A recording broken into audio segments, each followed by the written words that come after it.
Welcome to Male Revenge, the channel where good men get pushed to the edge and the edge pushes back.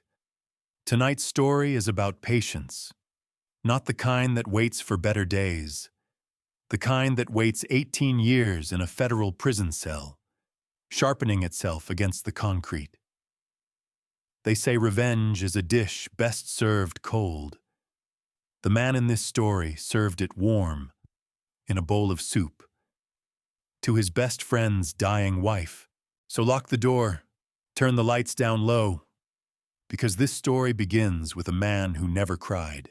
Walter Briggs did not cry when his wife died in his arms.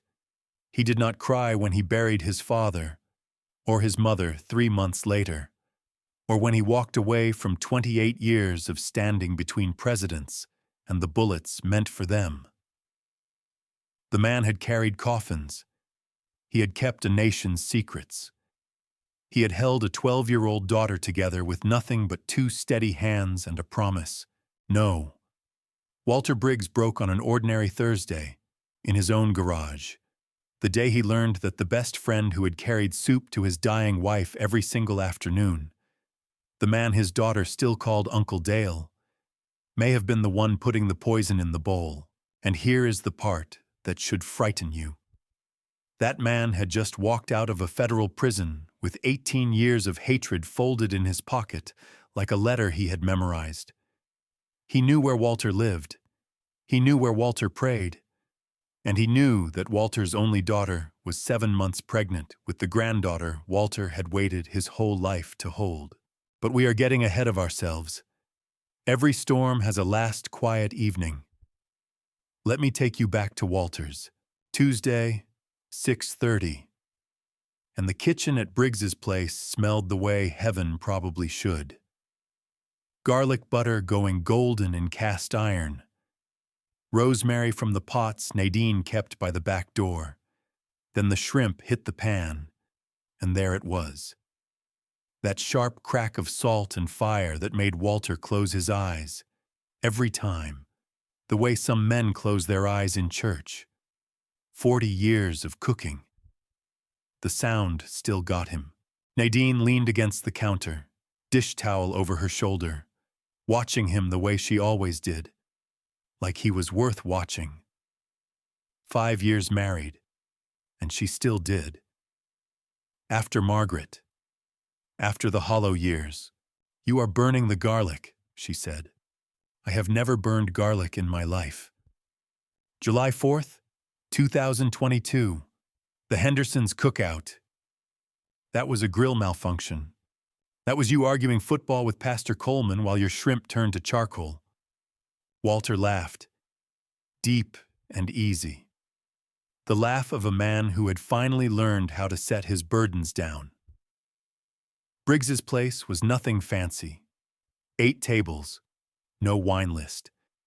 Built at 61 with every dollar of his pension. Some men buy boats when they retire. Walter bought a kitchen because feeding people was the only work he loved almost as much as protecting them. Nadine slid a stack of plates onto the pass, then paused. Odd thing today. A man came in around 4, asked if we opened Sundays, did not order, did not sit, just stood there, looking at the kitchen, looking at you. I think. Probably a tourist. Probably, she said, and let it go. So did Walter. For the last time in his life, his phone buzzed against the counter. Grace. Daddy. Her voice was electric, the way it got when joy outran her words. The ultrasound came back perfect. 10 fingers. 10 toes. Daddy. It is a girl. A girl. Walter set down the spatula and pressed his palm flat against the counter. Because 64 years old or not, some news still buckles a man's knees. That is the finest thing I have heard in my entire life, he said, and meant it. I want you in the delivery room. You and Nadine both. I want her first sight to be her grandpa's face, She laughed, breathless. "Oh, and Daddy, I have been house hunting near the good schools, and the nicest young man at the realty office has been helping me. So patient, so kind. He reminds me of someone, and I cannot figure out who." "Sounds like a good man," Walter said. He would remember saying that. Later, in the dark. He would remember it the way a man remembers leaving a door unlocked. Walter stood still a moment. On the shelf above the pass sat a small framed photograph. Margaret, 27, on their wedding day, with a smile that used to stop traffic on Broughton Street. Gone 22 years now. He still talked to her every night. "You hear that? Maggie," he whispered. "A little girl." Nadine's hand found his arm. She never competed with a ghost. She just made room for the living. They closed at 9 and drove home past live oaks, heavy with Spanish moss. Past First Baptist, where Pastor Coleman raised a hand and Walter honked twice. On the porch, crickets singing. Nadine's tea steaming beside him. Walter looked up at a clear Georgia sky and thought, this is what earned looks like. Not given. Earned. He slept the dreamless sleep of a man whose life was finally in its place. It was the last night he would ever sleep that way. 5:30 the next morning. Walter turned the corner to the restaurant and stopped walking. The front window lay shattered, catching the dawn like scattered teeth. The door hung crooked. Inside, tables overturned, chairs splintered. 3 years of work gutted in one night. And on the back wall, in red paint so fresh it looked wet, 5 words. "You forgot." But I didn't. Walter's hands did not shake. The service had trained the panic out of him decades ago. But far beneath the training, those 5 words struck a bell. Deep, muffled. He had heard them before. From someone. Somewhere. And the memory had teeth. His eyes were already cataloging what the police never would. The register, untouched. Not $1 taken. And on the counter, dead center of the wreckage, placed gently, face down, Margaret's wedding photograph. Unbroken. Then he saw the salt shakers. Everyone turned, handles facing west. Walter kept them east. An old ritual from his training days. Older than Grace, older than this restaurant. He had explained it to exactly 2 people. His wife, who was asleep at home, and one partner, long ago. A man he would have died for, who had vanished into a federal prison 18 years ago. Walter stood in the doorway of his ruined restaurant and dialed the police, understanding 2 things with perfect clarity. They would call this vandalism, and it was a declaration of war. To kids, probably, the younger officer said, photographing the wall like he was at a yard sale. "We see this all the time." Walter stood in the wreckage of his restaurant and said nothing. 28 years in the Secret Service teaches a man to recognize when an explanation will not be heard. They took their pictures, wrote their report, and were gone in 40 minutes. Vandalism, case number, "Have a good day, sir." They never asked why the register was still full. They never asked why a vandal would set a dead woman's photograph face down, gently, the way a man closes a coffin. And Walter never mentioned the salt shakers, because mentioning them meant saying a name out loud, and saying that name meant admitting the past had found his home address at 2 a.m, with Nadine asleep. Walter carried his laptop to the kitchen table and did what the police would never think to do. He typed a name into the federal inmate locator. The screen took 4 seconds to answer. and they were the longest 4 seconds of his year. Status incarcerated. Federal Correctional Institution. Yazoo City, Mississippi. Walter sat back and released the breath he had held since dawn. The man he was thinking of was still in a cage 900 miles away, exactly where Walter had put him. He closed the laptop and let the screen comfort him. Machines do not lie. That is what he told himself. The insurance company said 5 to 7 business days. Walter fixed it himself. By noon, he and Nadine had swept the glass, righted the tables, and screwed plywood over the window. He painted the back wall 3 times, 3 coats, and the red still bled through, faint as a bruise. Some words refused to be buried. They reopened that night. 6 of 8 tables. He told the regulars a truck had kicked a rock through the window. Easier than the truth. Then the reviews began. Monday morning, 1 star. Found a hair in my soup. Walter had never served soup in his life. By Wednesday, 7 more. Health hazard, rude owner. Saw a rat cross the dining room. All from accounts with no faces, no history, no past. Each one a small knife, and every knife visible to every stranger who searched for Briggs's place online. It was the 9th review that stopped his heart. The owner is not right in the head. I watched him whispering to a dead woman's photograph behind the counter. Walter read it 3 times. Then he sat very still. You could not see that shelf from the dining room.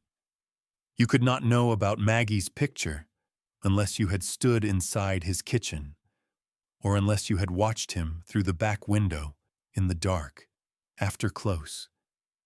During the one unguarded minute of his day, someone had been near enough to watch him grieve. Someone wanted him to know it. The following Tuesday, a health inspector arrived without warning. County polo shirt, clipboard, the smile of a man just doing his job. The kitchen was spotless. It was always spotless. The inspector worked through it without a word, then read from his complaint sheet. Caller states the owner keeps poison stored near food prep. He looked up. Mind if I check the back? He walked into the storage room like a man following directions. 3rd shelf, behind the flour. His hand came out holding a tin Walter had never seen in his life. Old. Rust-spotted. The label half gone, but the words still legible. Rodenticide. Arsenic trioxide. It is sealed, and it is stored off the food line. The inspector said, "So it is not a violation, but I have to log it." That is not mine." Walter heard his own voice from far away. "I have never bought arsenic in my life." The inspector gave him the tired smile of a man who had heard everything twice, logged it, photographed it, and left a report with 2 lines Walter stared at long after dark. Triggered by anonymous complaint. Arsenic compound present on premises. The complaint had named the shelf. The caller had not guessed. The caller had put it there.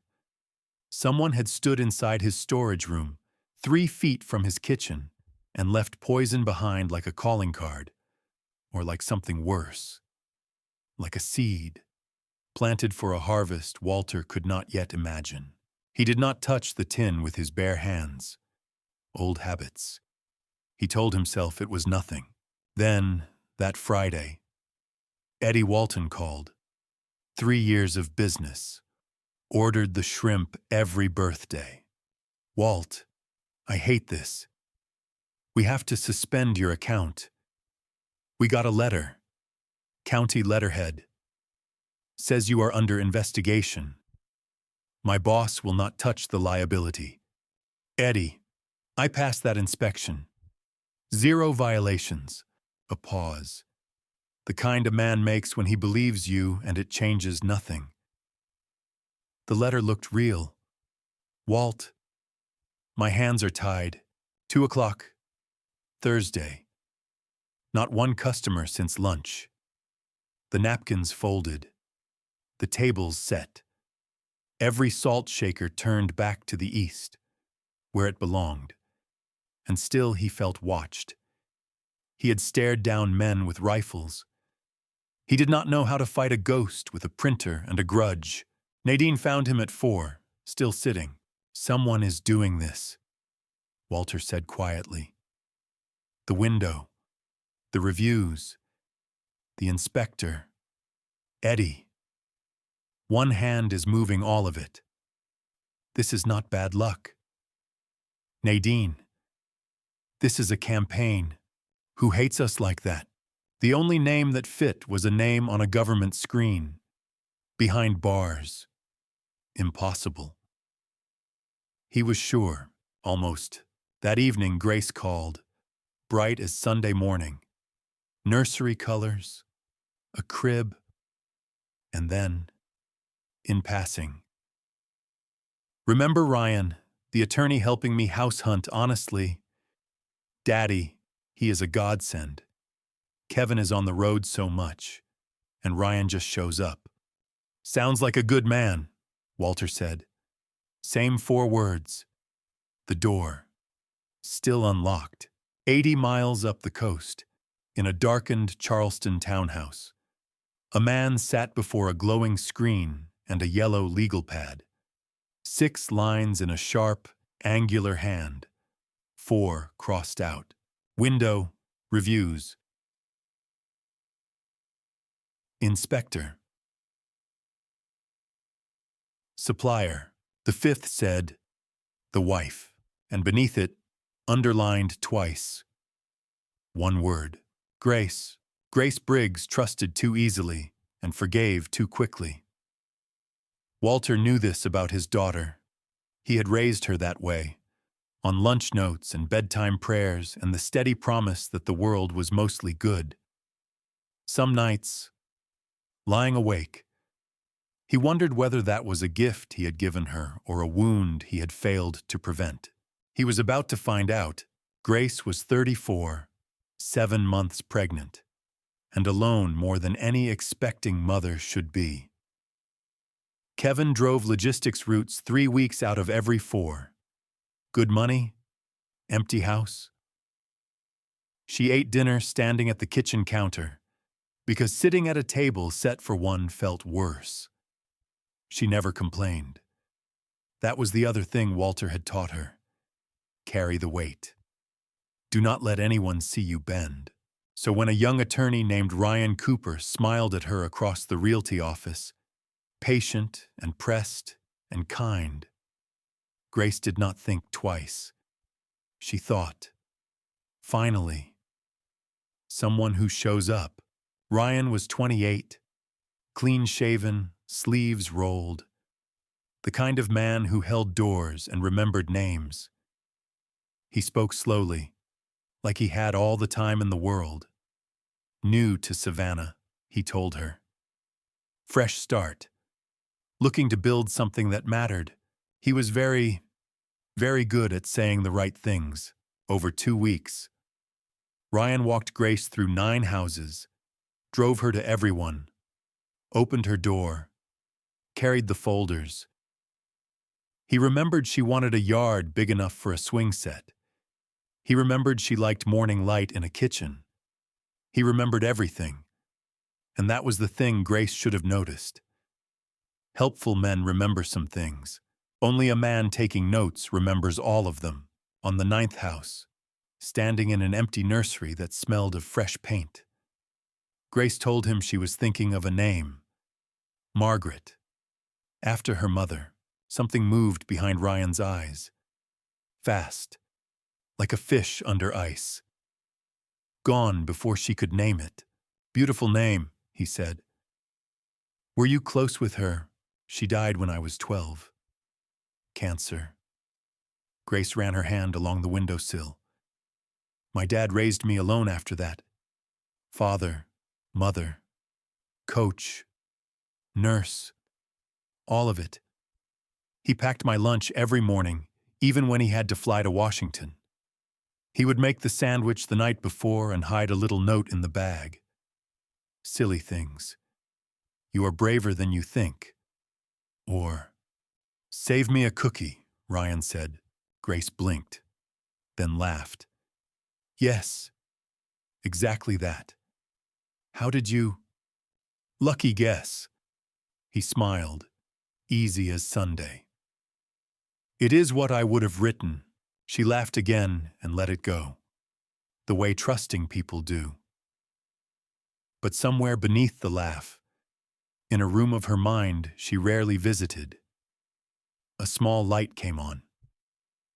She had never told him about the notes. She was certain of it, almost certain.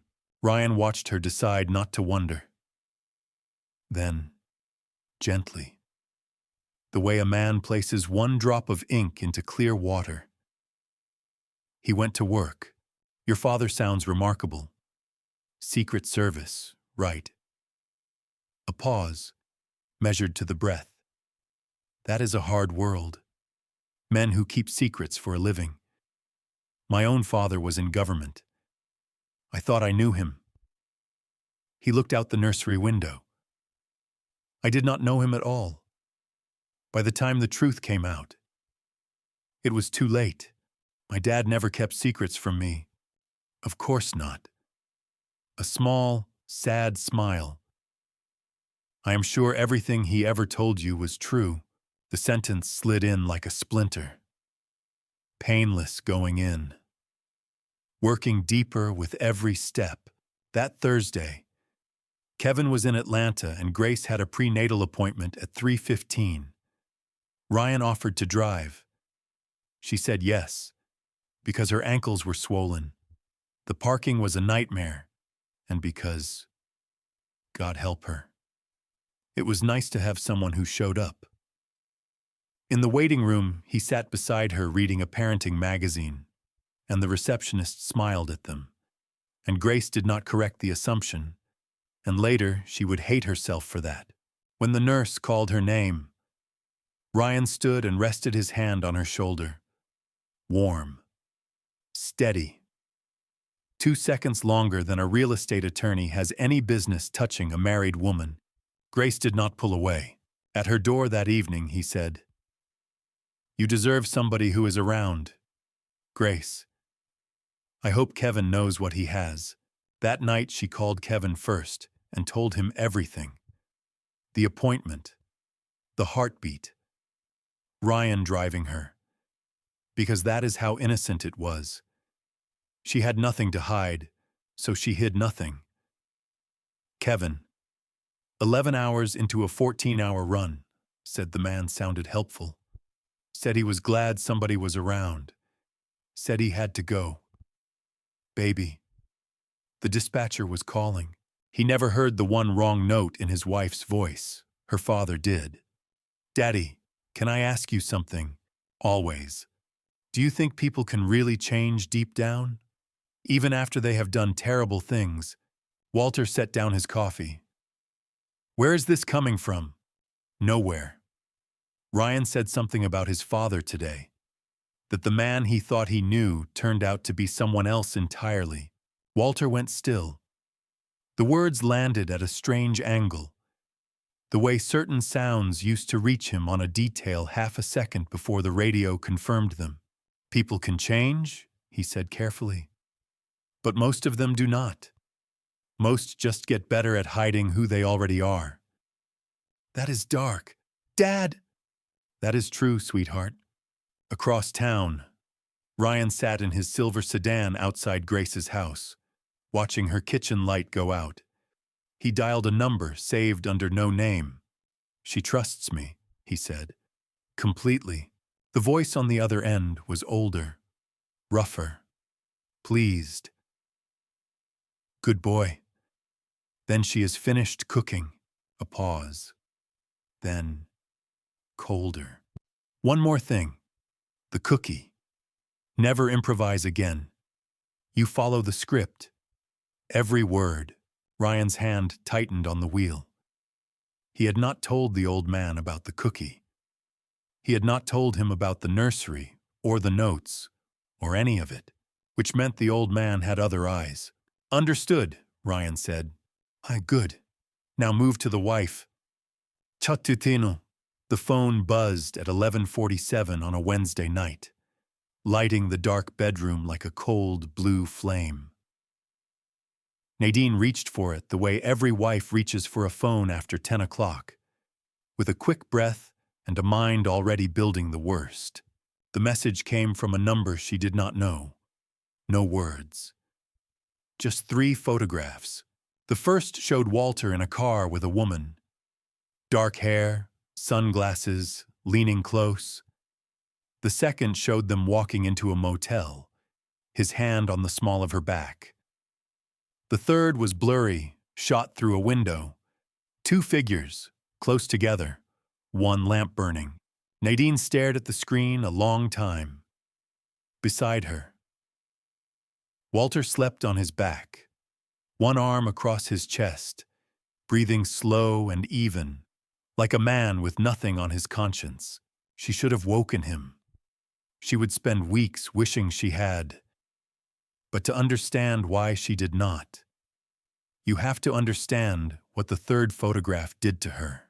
Because Nadine knew that motel, the Palmetto Rest, out on Highway 17 with the buzzing sign.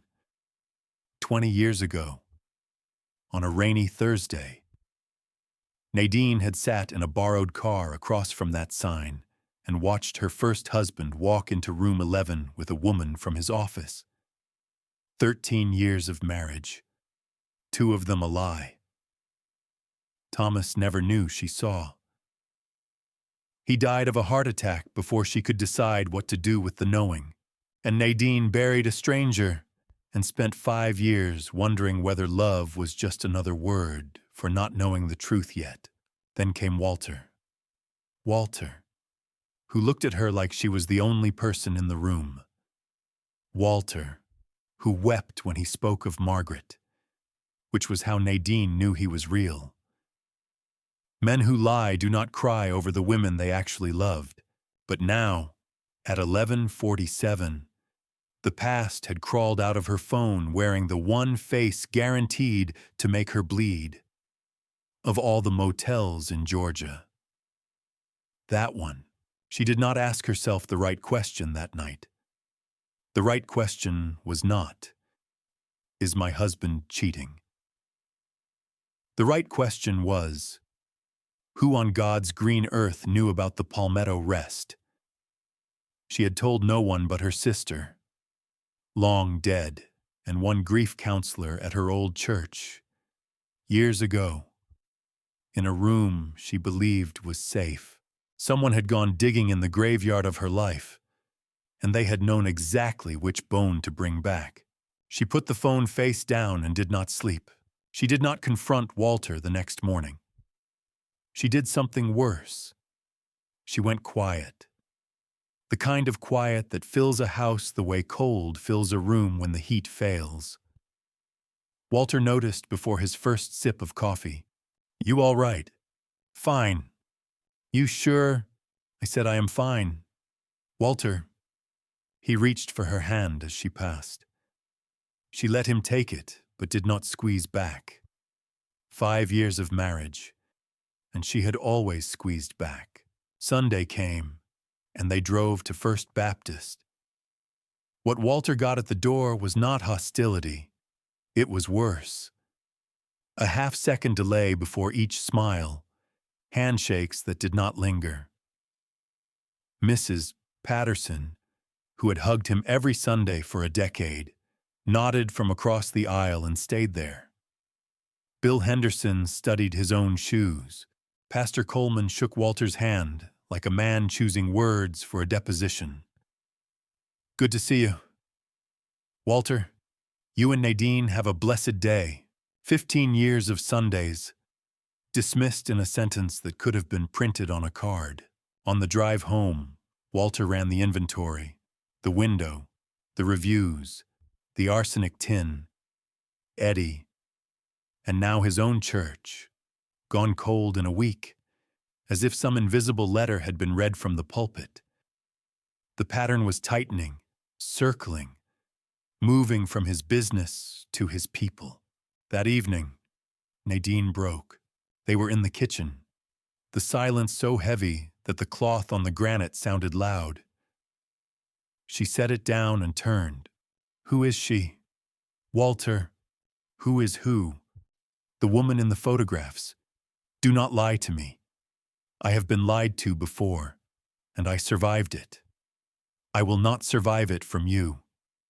She held out the phone. Walter took it, and his trained eye did what 28 years had built it to do.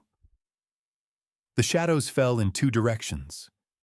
The light on the woman's hair did not match the light on the dashboard, and the man wearing his clothes had hands that were smooth and young, hands that had never pulled 15,000 plates off a hot line.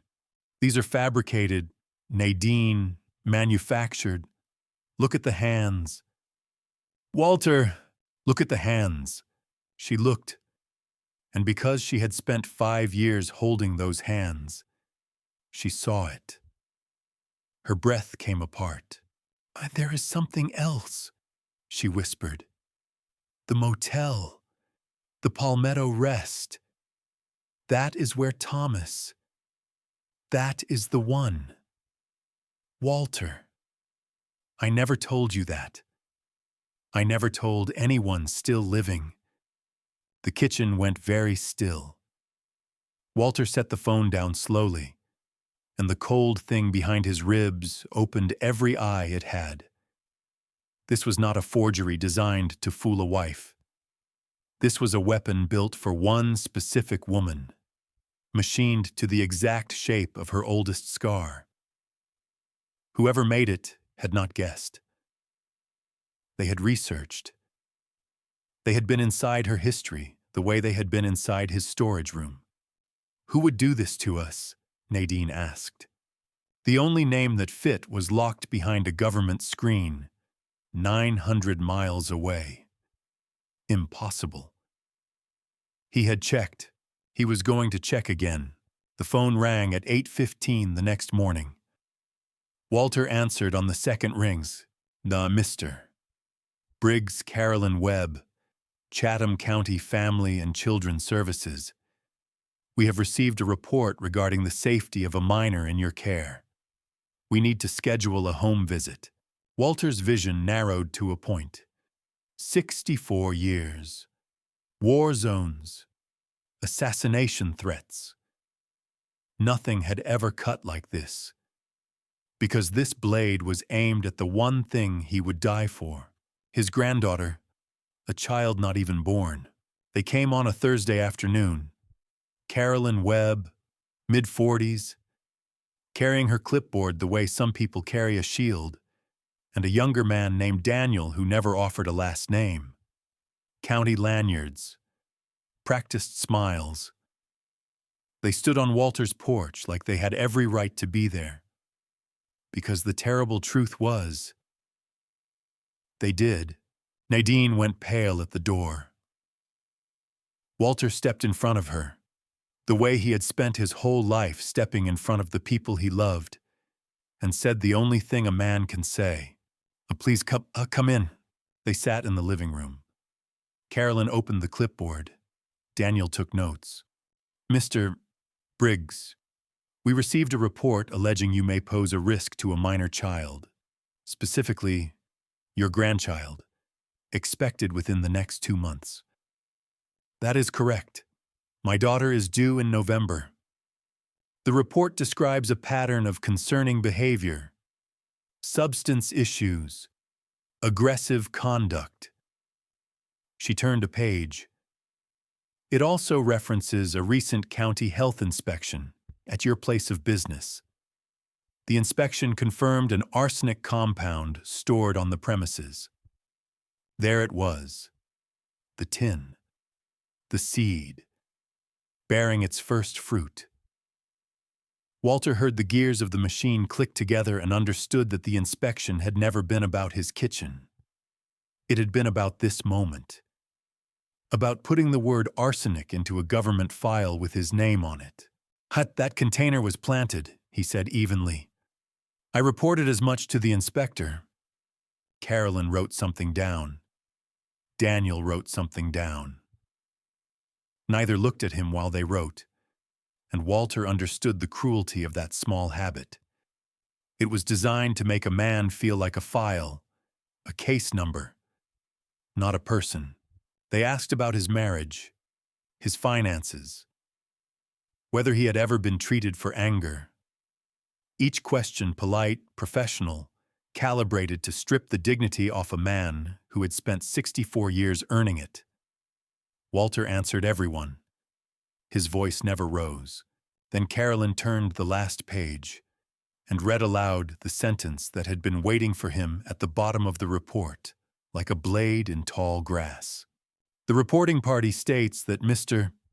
Briggs displays signs of cognitive decline, including, and I quote, prolonged conversations with a photograph of his deceased wife. The room went silent. Walter sat very still, because stillness was all he had left. They had taken his business, his suppliers, his church, his wife's trust. Now they had reached into the 1 minute of his day that belonged to no one. The whispered word to Maggie before the lights went out. And they had dressed his grief up as madness and filed it with the county, and he knew. The 9th review. This report. The same eyes at the same dark window. One author. One hand. See, I talked to my wife's picture, Walter said quietly. I have done it every night for 22 years. If that is a crime, then half the widowed people in Georgia belong in a file like yours. Carolyn had the decency to look down. They left 40 minutes later with a card and a promise to be in touch. Daniel shook Walter's hand and thanked him for his time, as if Walter had invited them for coffee instead of enduring the most humiliating hour of his life. Walter closed the door. Nadine stood in the hallway, hand pressed to her mouth. Walter, I need a minute. He walked past the table where he and Margaret had eaten 10,000 meals, down the 3 steps to the garage, and pulled the door shut. He sat on the old stool by the workbench, the one with the wobbly leg he kept meaning to fix, and he looked down at his hands. These hands had held Margaret's hand the night Grace was born, and felt the impossible smallness of his daughter's fingers closing around his thumb. These hands had packed a lunch every school morning for 6 years and written the little notes. Braver than you think. Save me a cookie. These hands had wiped Grace's tears the night her mother died and held her steady when the grief tried to pull her under. These hands had cooked 15,000 meals, shaken the hands of 4 presidents, carried a flag-draped coffin, built the bookshelves waiting in a nursery across town. These hands had held Nadine's face the night he said I love you for the first time in 15 years, trembling, because he was afraid he had forgotten how. These hands had never harmed a child, never touched a woman in anger, never taken one thing that did not belong to them. And today, a stranger with a clipboard had sat in his living room and asked, politely, whether these hands were safe to hold his own granddaughter. Walter Briggs had not cried when Margaret died. Grace was 12 and watching him with eyes that begged him to be the thing that did not break. So he held it. He held it through the funeral and the empty bed and the years of reaching across the sheets for a woman who was not there. He held it when his father died, and his mother 3 months after, because that was the job. Stand in front, take the hit, do not fall, but here, in the dark, on a stool with a wobbly leg, surrounded by sawdust and motor oil and the quiet tools of an honest life, Walter Briggs lowered his head into those hands and cried. No sound, no shaking, just tears falling through his fingers onto the concrete. each one carrying a piece of something that had finally, after 64 years, cracked. He cried for the restaurant, for the neighbors who looked away, for the wife who could not trust him, for the granddaughter he might never hold. He cried because he had done everything right, and it had not been enough. Then the garage door opened. A thin line of kitchen light fell across the concrete and touched the edge of his shoe. He did not look up. He did not yet know it. But the man who would walk out of that garage was not the man who had walked in. The garage door opened. A thin line of kitchen light fell across the concrete and touched the edge of Walter's shoe. He did not look up. 64 years of never cracking, and he could not bear for anyone to see what was left. Nadine did not say a word. She crossed the dark, found the second stool, the one she used when she kept him company while he worked his wood, and she sat down beside him. The stool creaked. The garage went silent again. She did not ask if he was okay. She did not tell him it would be fine. She did not reach for the tears he was pretending were not there. She just sat, close enough that their shoulders almost touched, and breathed with him in the dark. 2 minutes, maybe 5. Time does not keep its shape when someone you love is falling, and you have decided to fall with them. Then Nadine said the words that changed everything. "Walter, I owe you an apology." He turned his head. Her eyes were red, but her jaw was set. The face of a woman who had fought something inside herself and won. The photographs were fake. I knew it when you showed me the hands, but I want you to hear the rest, because I have been sitting in that kitchen doing arithmetic, and the numbers only add up one way. The window, the reviews, the inspector who walked straight to a shelf he had never seen, the letter to Eddie, a motel that no living soul should know about. And now people from the county asking if you are safe around your own grandchild. She paused. "Walter, this is not bad luck. Someone is doing this to us, on purpose, in order." The words moved through him the way oxygen moves through blood, reaching every dark corner and lighting it. She believed him. Not because he had begged or argued, because she had looked at the whole board and her own mind had drawn the only line that fit, and something behind Walter's eyes shifted. Nadine would describe it later as watching a light come on in a building she had thought was empty. One moment, a beaten man of 64 sat beside her. The next, his back straightened, his shoulders squared, his jaw set, not with anger but with focus. The focus a blade finds when it meets the stone after years in a drawer. The grief did not leave him. It changed jobs. Walter stood, wiped his face with the back of his hand. One clean motion, like closing a book. Then he walked past the workbench to the bottom shelf in the corner, to a metal storage box he had not opened in 10 years, and pulled the stiff lid free, a black leather notebook, worn soft at the edges. Names, numbers, secure addresses, men and women who owed him favors, and others who would help simply because he asked. Beneath it, a sealed envelope holding a drive of encrypted files from old cases. Insurance. He had called it once, just in case. And at the bottom, face up, waiting. A photograph. 2 young men in matching dark suits outside the training facility in Beltsville, Maryland. Both grinning, both 26, both certain the world could not touch them. The man on the left was Walter, thinner, darker. The man on the right had his arm slung around Walter's shoulder like it would stay there forever. Dale Merrick, his partner, the best man at his wedding. The man Grace called Uncle Dale. The man Walter had sent to federal prison 18 years ago, and then standing in the cold garage with the photograph in his hand. The bell that had been ringing underwater since the morning of the broken window finally surfaced. And Walter remembered a gray morning. The parking lot of the Federal Building. Walter had bought Dale a coffee 20 minutes earlier. 2 sugars, no cream. The way he had bought it 1,000 times. Because even on the day you hand your brother to the wolves, some habits refuse to die. The agents came at 8 sharp.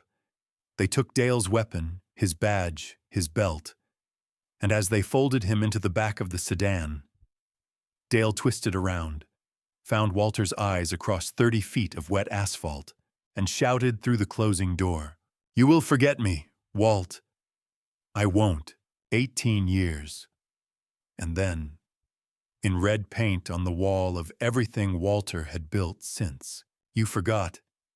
But I didn't. The bell stopped ringing. Walter stood very still. "It is you," he whispered. Not a question anymore. He carried the laptop down from the kitchen and set it on the workbench beside the photograph. Typed the name into the federal locator one more time. 4 seconds. Status incarcerated. Yazoo City, Mississippi. Walter looked at the screen, then at the photograph, then back at the screen, glowing there in the dark with its calm government typeface, telling him the man was in a cage 900 miles away.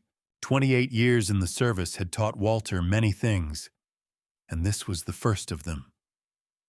When the evidence and the instinct disagree, check who wrote the evidence. "You are out," he said softly to the photograph.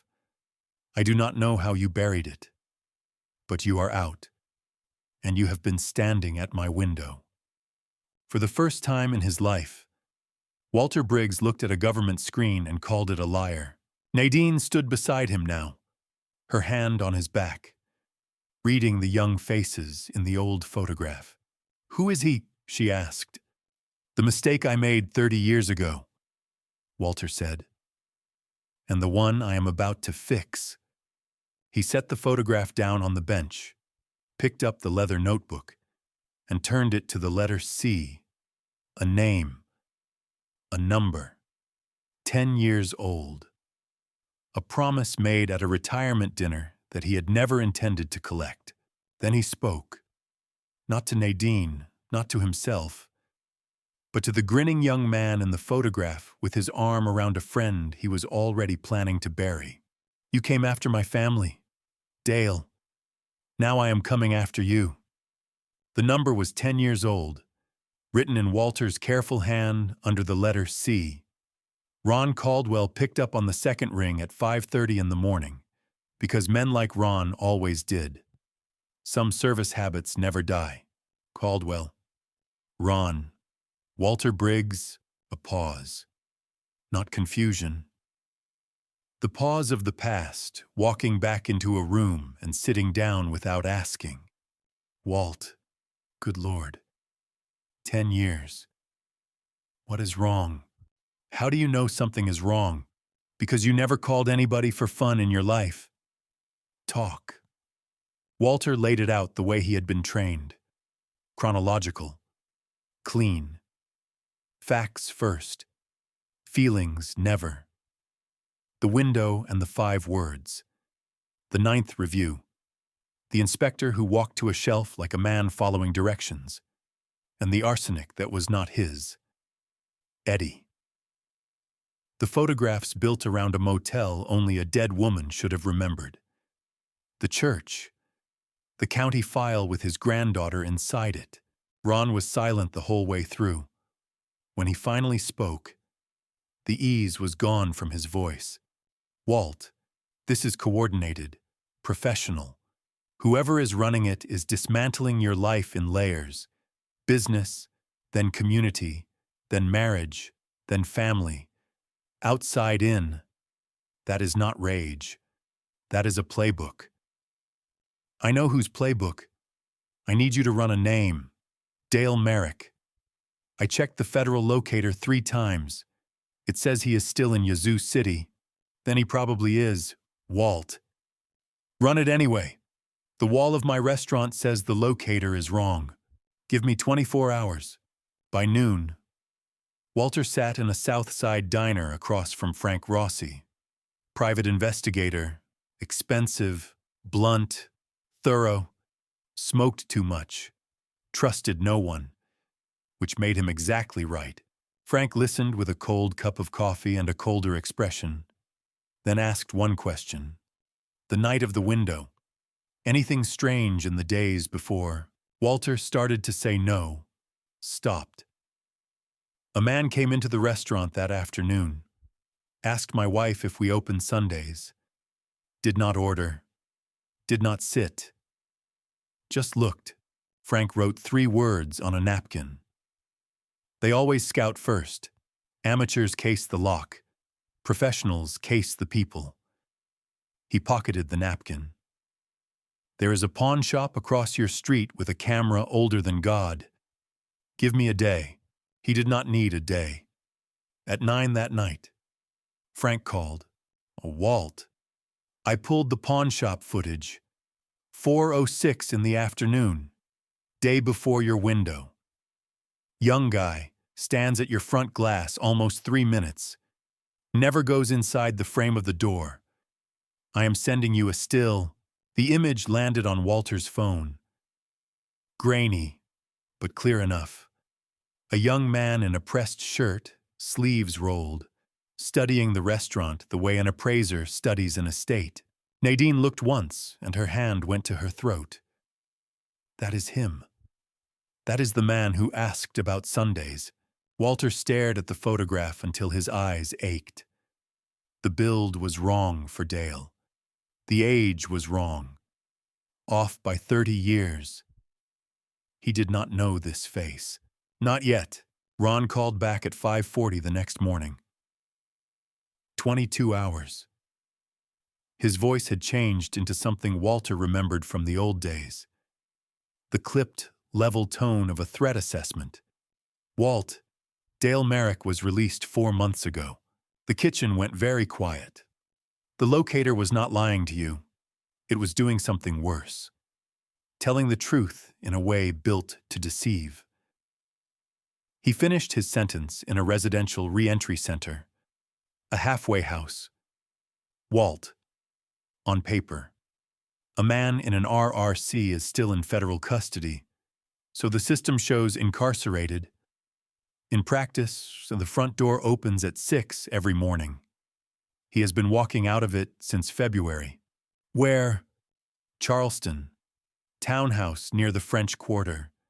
Registered a consulting company 60 days out. Clean on the surface.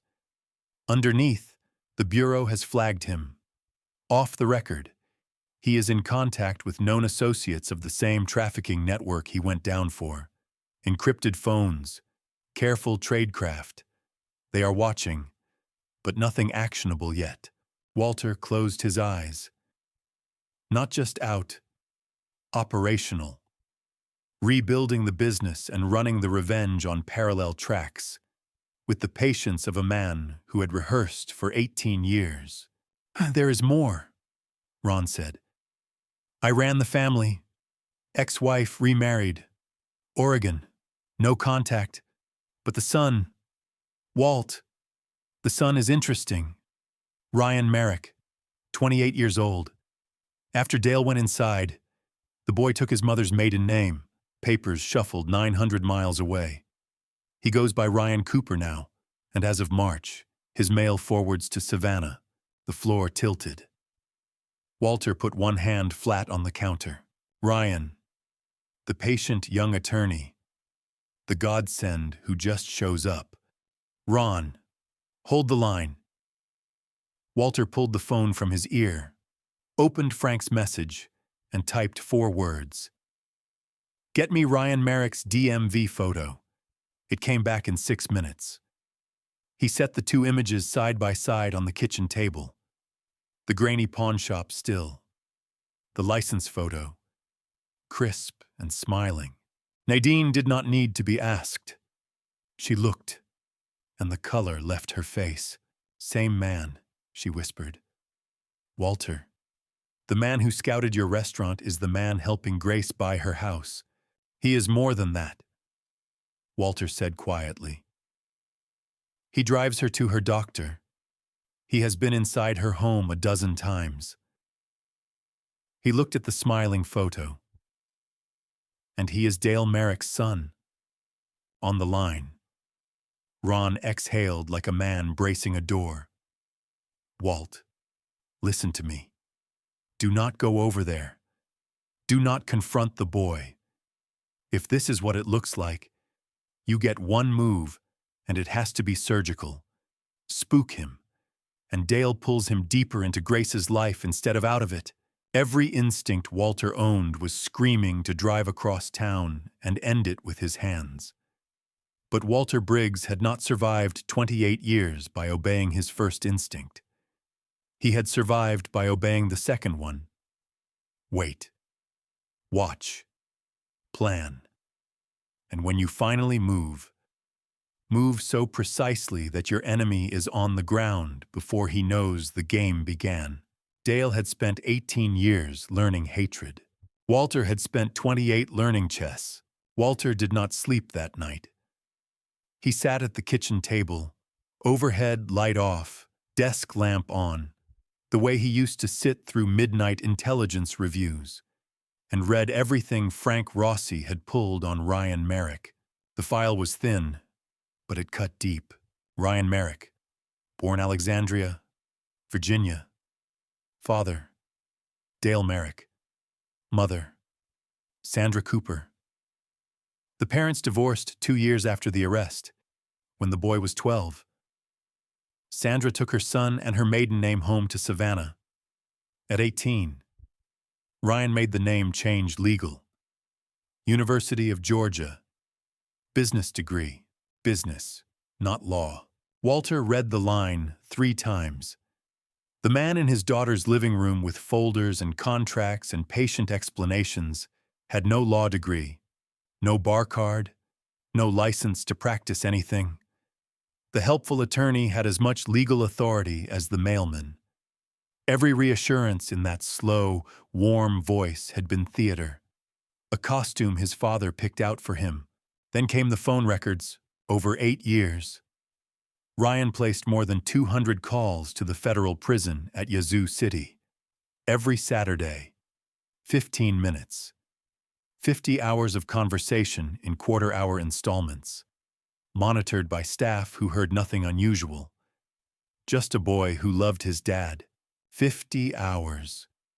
You could earn a license in 50 hours. You could learn a language. Or you could be taught one man's life in such detail that years later you could stand in his daughter's kitchen and finish her childhood memories for her. 200 Saturdays, a degree in Walter Briggs. The visitor logs were worse. 31 visits across 12 years, the first at 16. 31 times a boy sat across a steel table from his father, and the guards logged nothing but a son who never missed. Walter had spent his career learning to spot a weapon at 15 feet. He had never once considered that a weapon could be forged slowly, in a prison visiting room, out of a boy. But that was not the worst part of the night. The worst part came down from the hall closet. In a cardboard box Walter had not opened since Margaret died, sealed with yellowed tape, labeled in her round, patient hand, family photos, 1994 to 2002. He sat on the floor with it like a man at a grave. Birthday parties, Christmas mornings, Tybee Island, Margaret laughing into the wind, and scattered through it all, like shrapnel carried for decades without feeling. Dale at Grace's 7th birthday, holding cake. Dale running behind her bicycle in the driveway. Walter out of frame because Walter had been in Washington that week. Dale carrying Grace on his shoulders at the county fair. Her arms raised, trusting him with everything she weighed, and then Walter's hand stopped on a photograph that emptied the air from the room. The kitchen table. This kitchen table. 26 years younger. Grace, maybe 8. Homework spread out. Dale beside her, and between them, unfolded flat on the wood, a small square of paper from a lunch bag. On the back, Margaret's caption, written for a future she would never see. Dale reading G's lunch notes again. Says Walt missed his calling as a poet. Again, Walter stared at the word until it blurred. Dale had read the notes. Probably all of them. Braver than you think. Save me a cookie. He had sat at this table and memorized the smallest, most sacred currency of a father's love. And then he had carried it into a prison cell and spent 200 Saturdays handing it, word by word, to his son. The dates on the backs told the rest. During the 4 years before the arrest, while Walter traveled for the detail, Dale had been in this house at least twice a month, always when Walter was gone, always with Grace, and Walter finally saw it whole. Dale had never groomed Grace the way the word usually means. Nothing a camera could catch. What he had done was slower and, in its own way, colder. He had groomed her loyalty, planted himself in her childhood like a seed in good soil. Uncle Dale with the ice cream. Uncle Dale on the floor playing cards for hours while Margaret rested, because the sickness was already starting, though no one knew it yet. He had made himself the man she would never suspect. And 18 years later, he had mailed her a younger copy. Walter called Ron at 2:14 in the morning. He built the boy for this. 10 years of Saturdays. He turned his own son into a key. Cut to fit my daughter.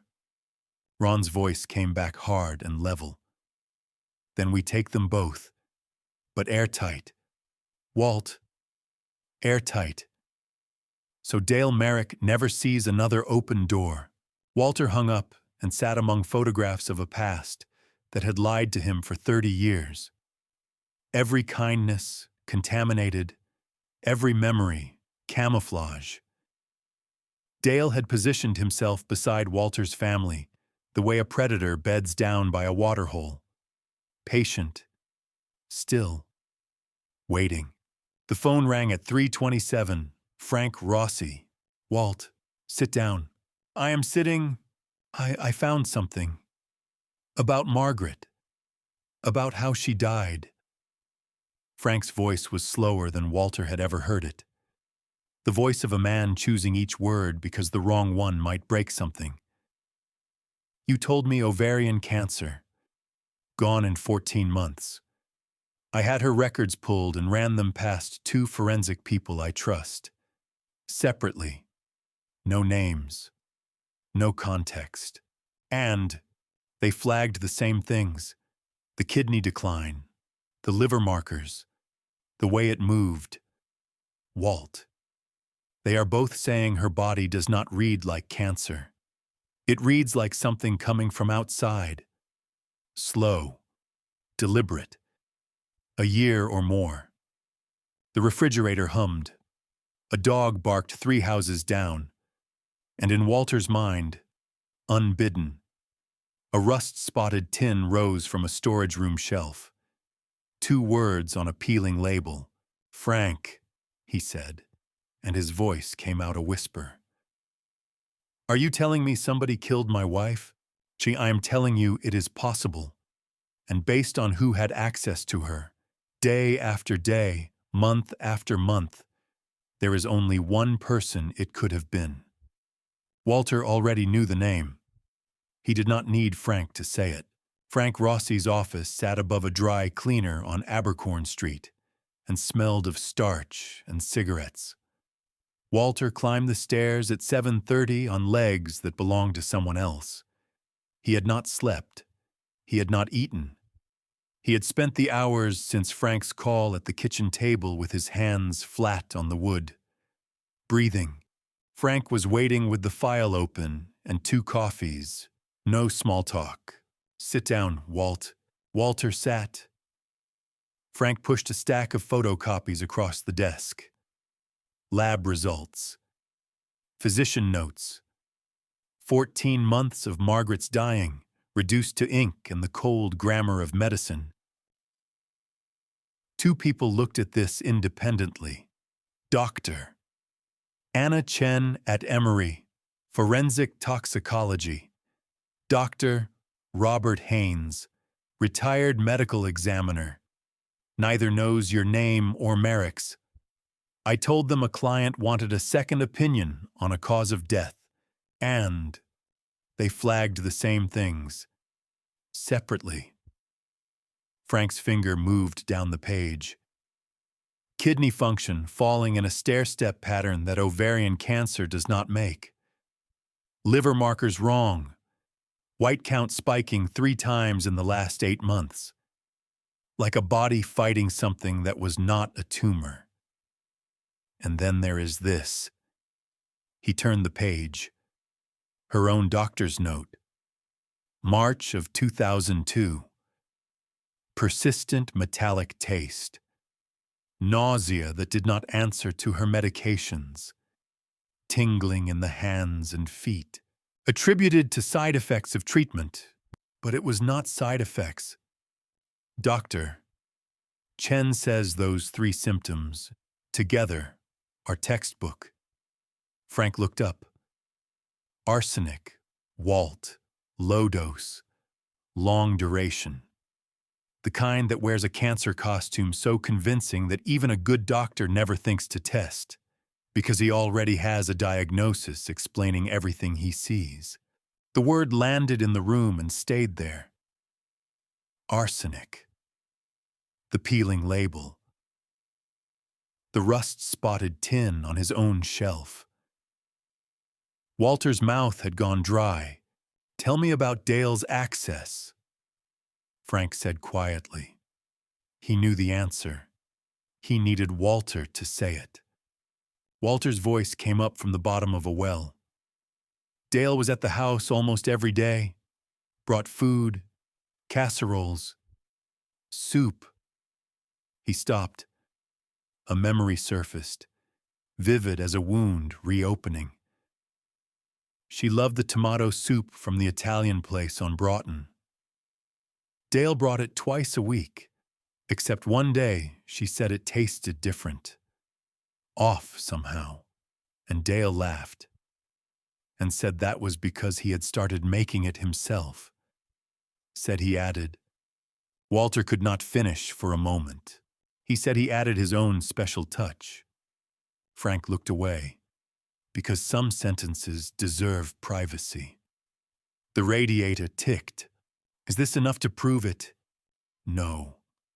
The records raise the question. To answer it, you exhume Margaret's remains and run a full panel.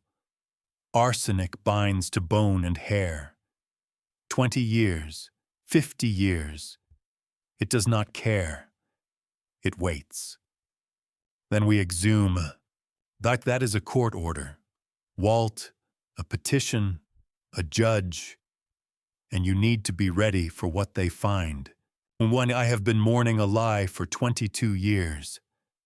Frank, I am ready for the truth. Frank studied him a long moment.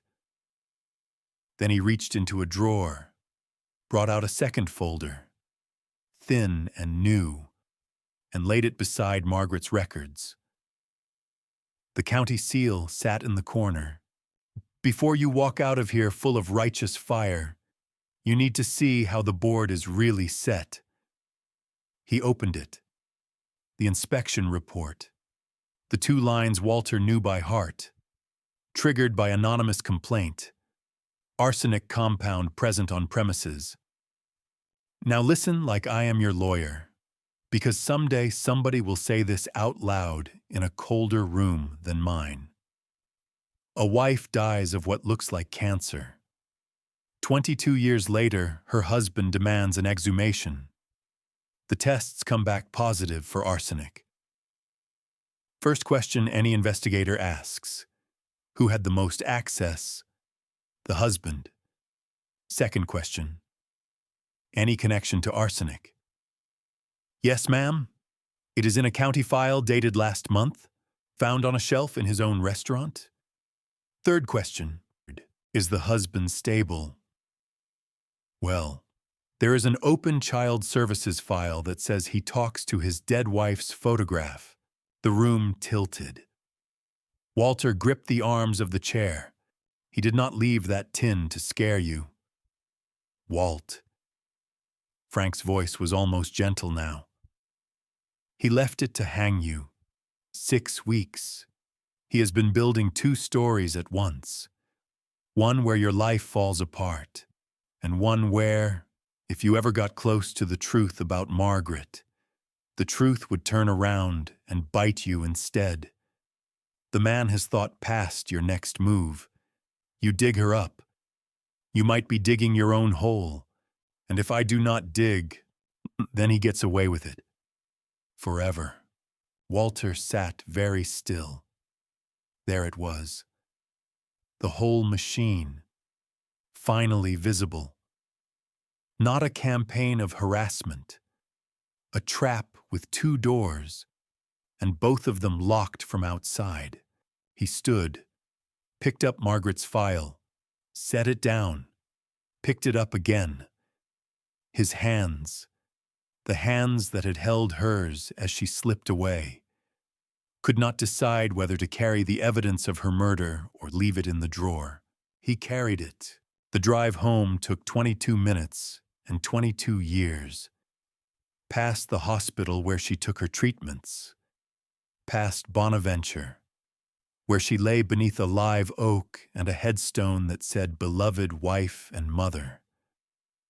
Past the bakery on Broughton where Dale used to pretend to buy soup he was making with his own hands in Walter's kitchen. Every street held a memory. Every memory held a lie. In the driveway, engine off.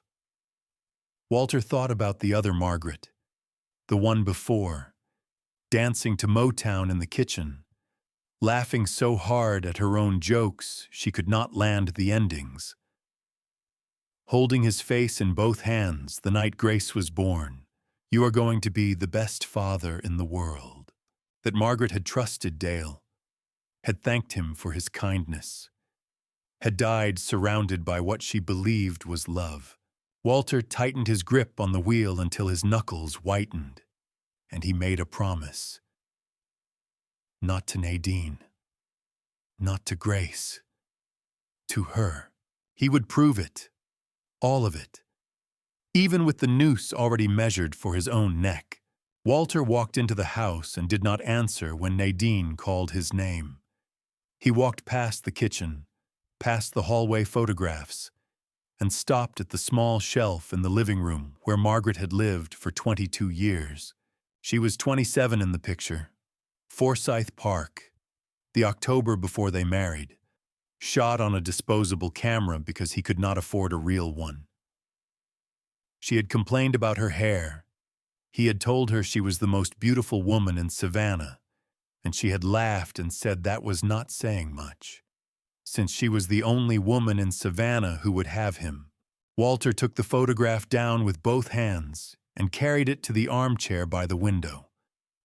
Her chair, the one where she read her paperback mysteries, the one no one had sat in for 22 years, because Walter could never bring himself to tell anyone it was hers. He sat down in Margaret's chair for the first time since she died, and he spoke to her the way he had spoken every night before sleep. Except this time, he did not whisper, "Maggie, I need to tell you something, and I need you to listen." The house went quiet. In the kitchen, Nadine had stopped moving. Perhaps she heard. Perhaps she understood. When you were sick, I thought I was doing everything right. Every appointment, every treatment. I read to you when your eyes gave out, and I stayed awake when you needed me awake. And I tried. Maggie. God knows I tried to keep you here. His voice did not break. Not yet. Dale came almost every day. You remember, flowers on Tuesdays, because he said Tuesdays were ugly and flowers helped. Coloring books for Grace, because she was scared and did not know how to say it. He sat with you on the porch when I had to fly to Washington and read to you from that book of poems, the one with the blue cover. And when I came home, you always said the same thing. Thank God for Dale. I do not know what we would do without him. Walter looked down at her face. Young, bright, trusting. I believed it too. I carried that belief like a stone in my chest. Heavy, but good. The kind of weight that tells you that in the worst season of your life, you were not alone. He paused. Outside, a bird sang in the magnolia, and the sound was obscene in its cheerfulness. But Frank found your records. Maggie. He showed them to 2 doctors who have no reason to lie, and they are saying the same thing. What took you did not come from inside you. It came from outside, from somebody's hands. Slowly, carefully, over months, while you sat in this house and thanked him for the soup. He stopped, his jaw set, his eyes stayed dry. There are depths of grief the tears cannot reach. Places where the pain is so absolute the body goes still, like water at the bottom of the ocean, below the pull of any current. Now I have to tell you the hard part. To prove it, they have to bring you up, out of the ground, under the live oak, away from your rest. And Maggie, there is more. He has spent 6 weeks building a story where I am the one who did it. The poison is in a county file with my name beside it. If I dig, they may look at me. Your husband. They may say it was me. Walter leaned forward and placed his hand flat over her photograph, the way a man lays his hand on a Bible. I am asking your permission anyway, because you deserve the truth more than I deserve the safety, and because you would have done it for me without asking twice. The clock on the mantel counted off the silence. Somewhere in it, Walter found what he had come for. Not a voice, just a certainty, settling over him like her hand on his shoulder. I will do it the way you would want it. Clean, honest, and final. He set the photograph back on the shelf, then picked up the phone and dialed. Ron, I need the bureau in this. Formally. A case file. A number. A prosecutor. And I want Margaret exhumed. A pause long enough to drive a truck through. Walt, if the tests come back negative, you will have put yourself and Grace through hell for nothing. And if they come back positive, I will have spent 22 years grieving a murder I called cancer. I can live with hell. Ron, I cannot live with not knowing. There is something else you are not saying. There is. Walter walked to the window. Dale built a frame around me. The arsenic in my storage room. The county paper trail. The child services file. If I sit quiet and the truth comes out some other way, I look like a man who was hiding. So I'm not going to sit quiet. I am going to drive to the field office myself. Hand them everything. The tin, the reports, the reviews, the photographs. My own name first on the list of people to investigate. You want to beat a frame. Ron, you do not wait for it to close. You walk into the bureau carrying it over your head. Ron was silent for a moment. And when he spoke, there was something close to a smile in his voice. The first man to the truth owns it. You taught me that. No, Walt. You taught me that. Papers shuffled. I will make the calls. There is a federal prosecutor, Laura Hensley. Cold cases. She will want everything you have, and she will not be gentle. Gentle is for people with time. One more thing. Walt. Ron's voice dropped. Are you okay? Walter looked at Margaret on her shelf, at the magnolia outside, at Nadine, standing in the kitchen doorway with her hand over her heart, watching him with eyes full of something deeper than worry. No, he said. I have not been okay for 20 years. I just did not know it until now. Nadine saw it the moment Walter came downstairs. She was slicing bread for toast, and she turned at his footsteps, and the knife stopped over the cutting board. He looked the same face, same hands, same gray at the temples. But something behind his eyes had changed overnight. The way a door changes when the locks are replaced. You cannot see the mechanism. You only know your old key no longer fits. Walter, I have never seen you like this.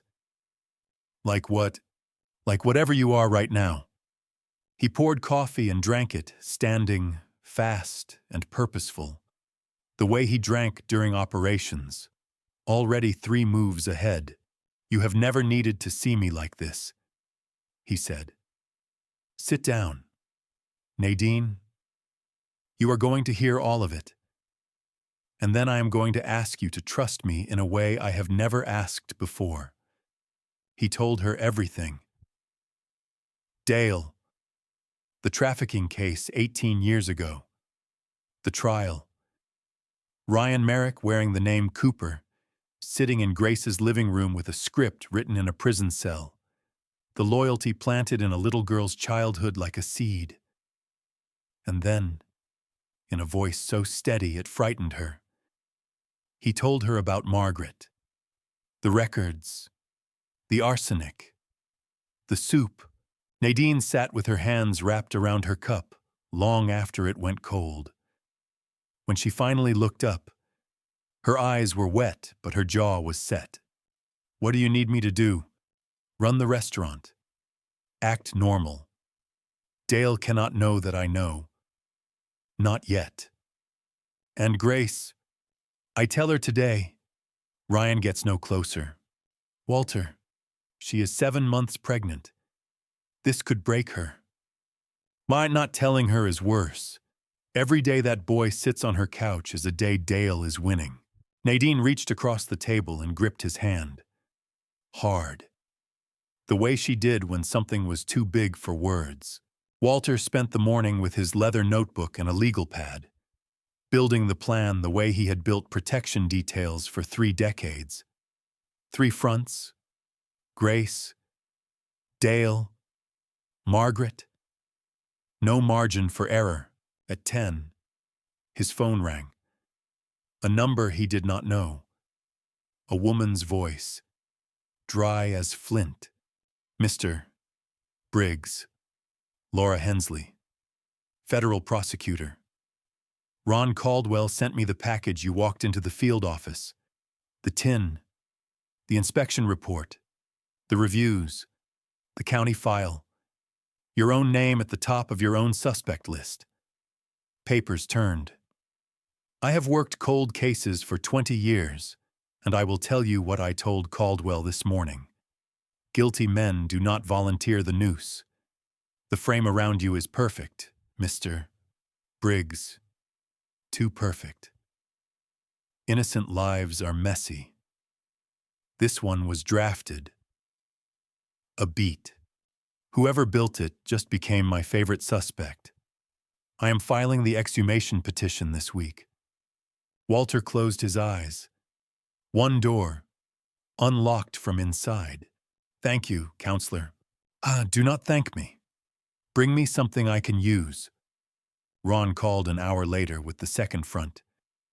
The Bureau has movement. Walt. Dale is not just settling scores. He is rebuilding. 3 contacts from the old network in the last month. New phones. Careful tradecraft. Not careful enough. He is running revenge and business on parallel tracks. Then when they take him, it is not harassment. It is conspiracy. That is the play. But it needs weeks.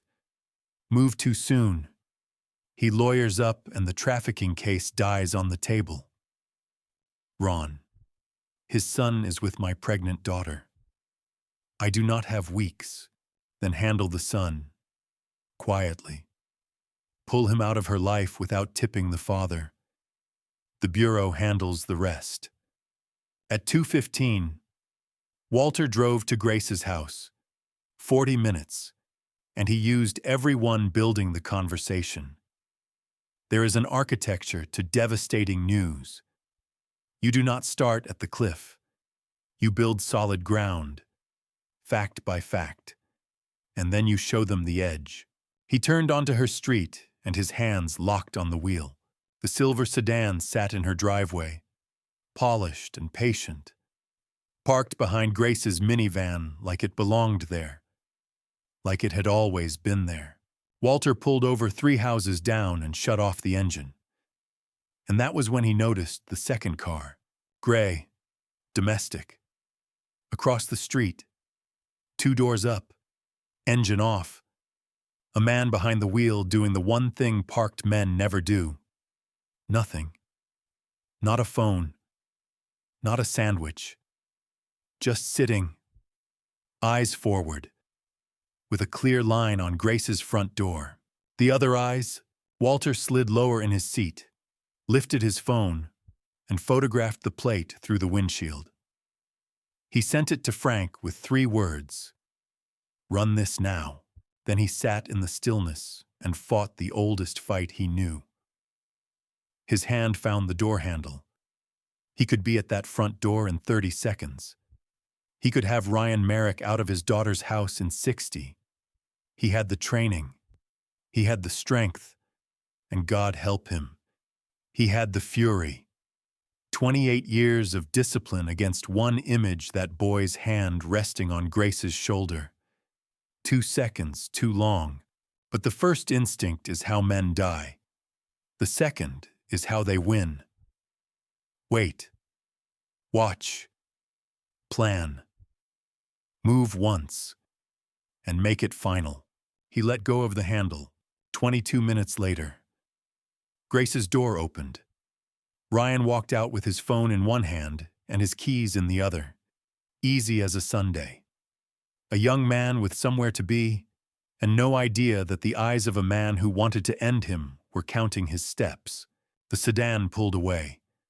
60 seconds later, the gray car's engine turned over, and it slid off in the same direction, unhurried. Like a shadow keeping its appointment, they were watching the boy too. Dale trusted no one, not even his own blood. Walter started the truck, parked in the warm spot the sedan had left, and walked to his daughter's door. Through the glass he could hear her humming. Something from a cartoon. Something for the baby. He knocked. Grace opened the door, glowing and enormous and happy. Dad, what are you doing here? We need to talk, sweetheart, about everything. Grace made tea, because that was what she did when she did not know what else to do. Walter watched her move through the kitchen, one hand on her belly, one reaching for mugs, and every version of this conversation he had rehearsed dissolved. There was no right way, only the truth. And the truth was going to hurt. She lowered herself into the armchair across from him. Her face was open, curious, a little worried. She had her mother's eyes. Walter could never look at them without feeling joy and loss in the same heartbeat.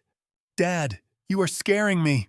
He leaned forward, elbows on knees, hands clasped, the posture of a man delivering a briefing nobody wants. "Grace, do you remember Uncle Dale?" Her face softened. "Of course. Dale Merrick. He brought me coloring books when Mom was sick. He was so kind to us." He was not kind. He was performing, and Walter told her. The badge and the smile, and behind both, money from men who sold women and children across borders like freight.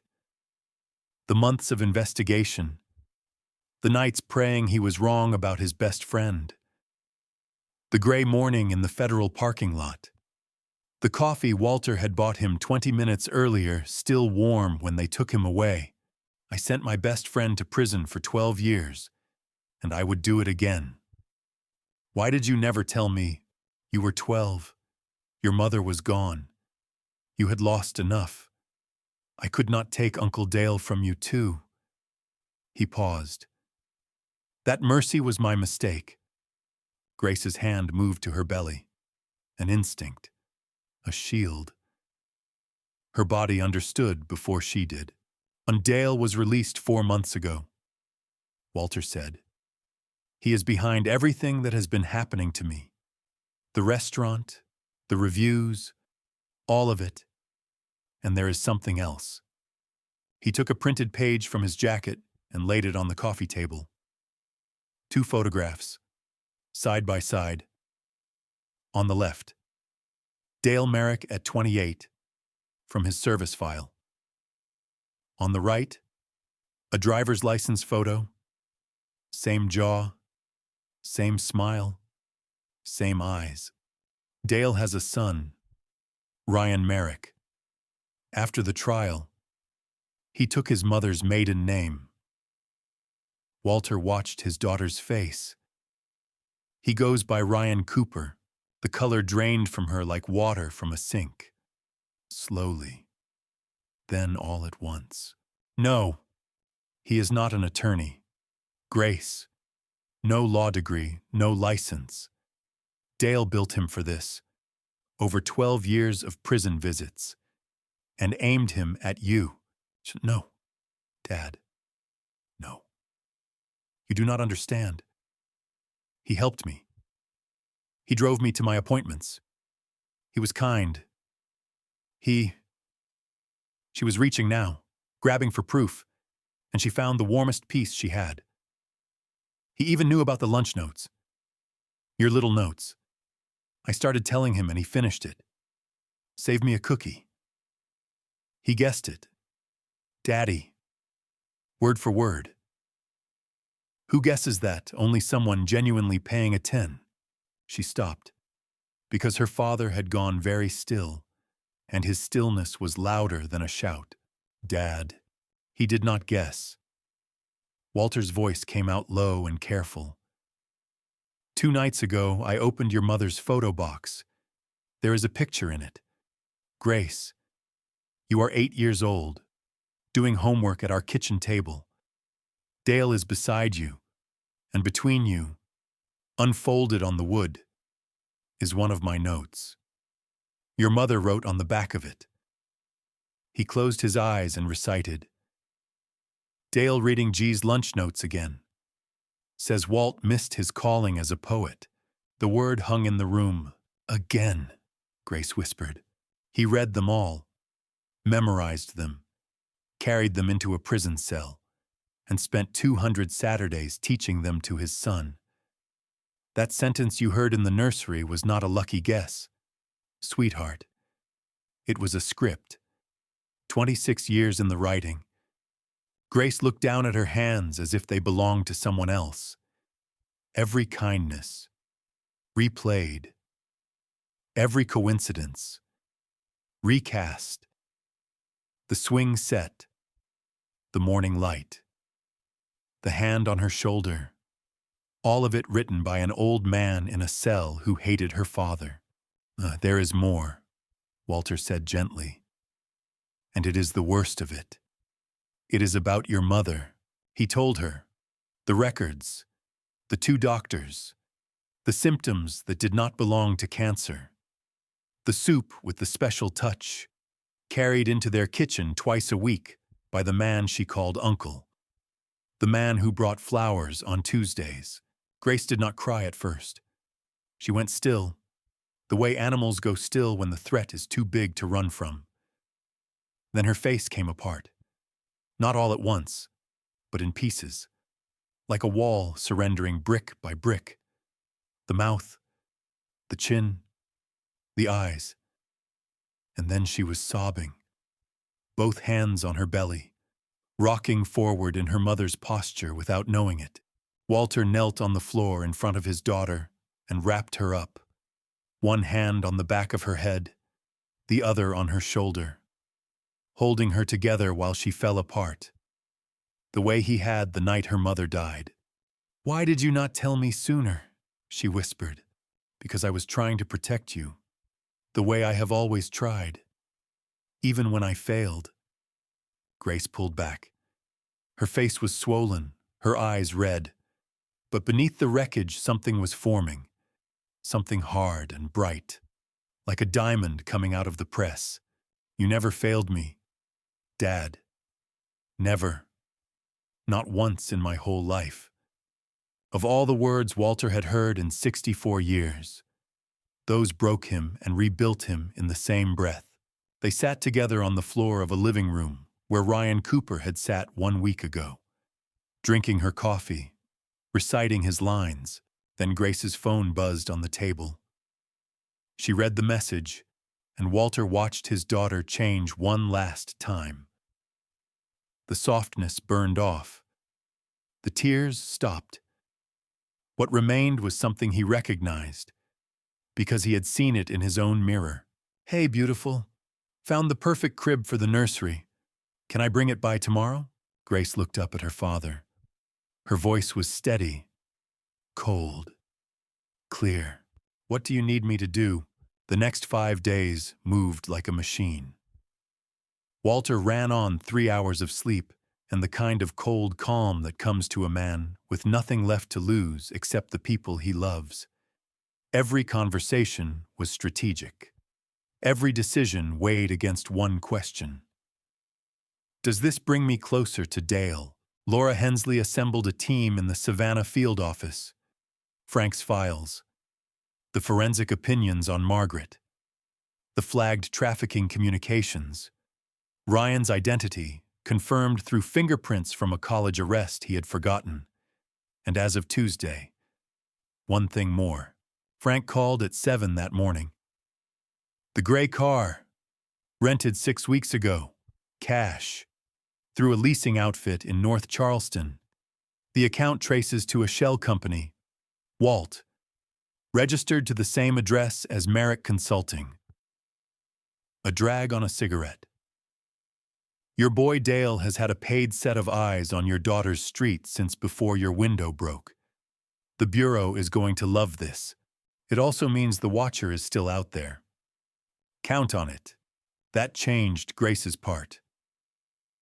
Hensley laid it out at the kitchen table. Walter beside his daughter, a recording device the size of a button between them.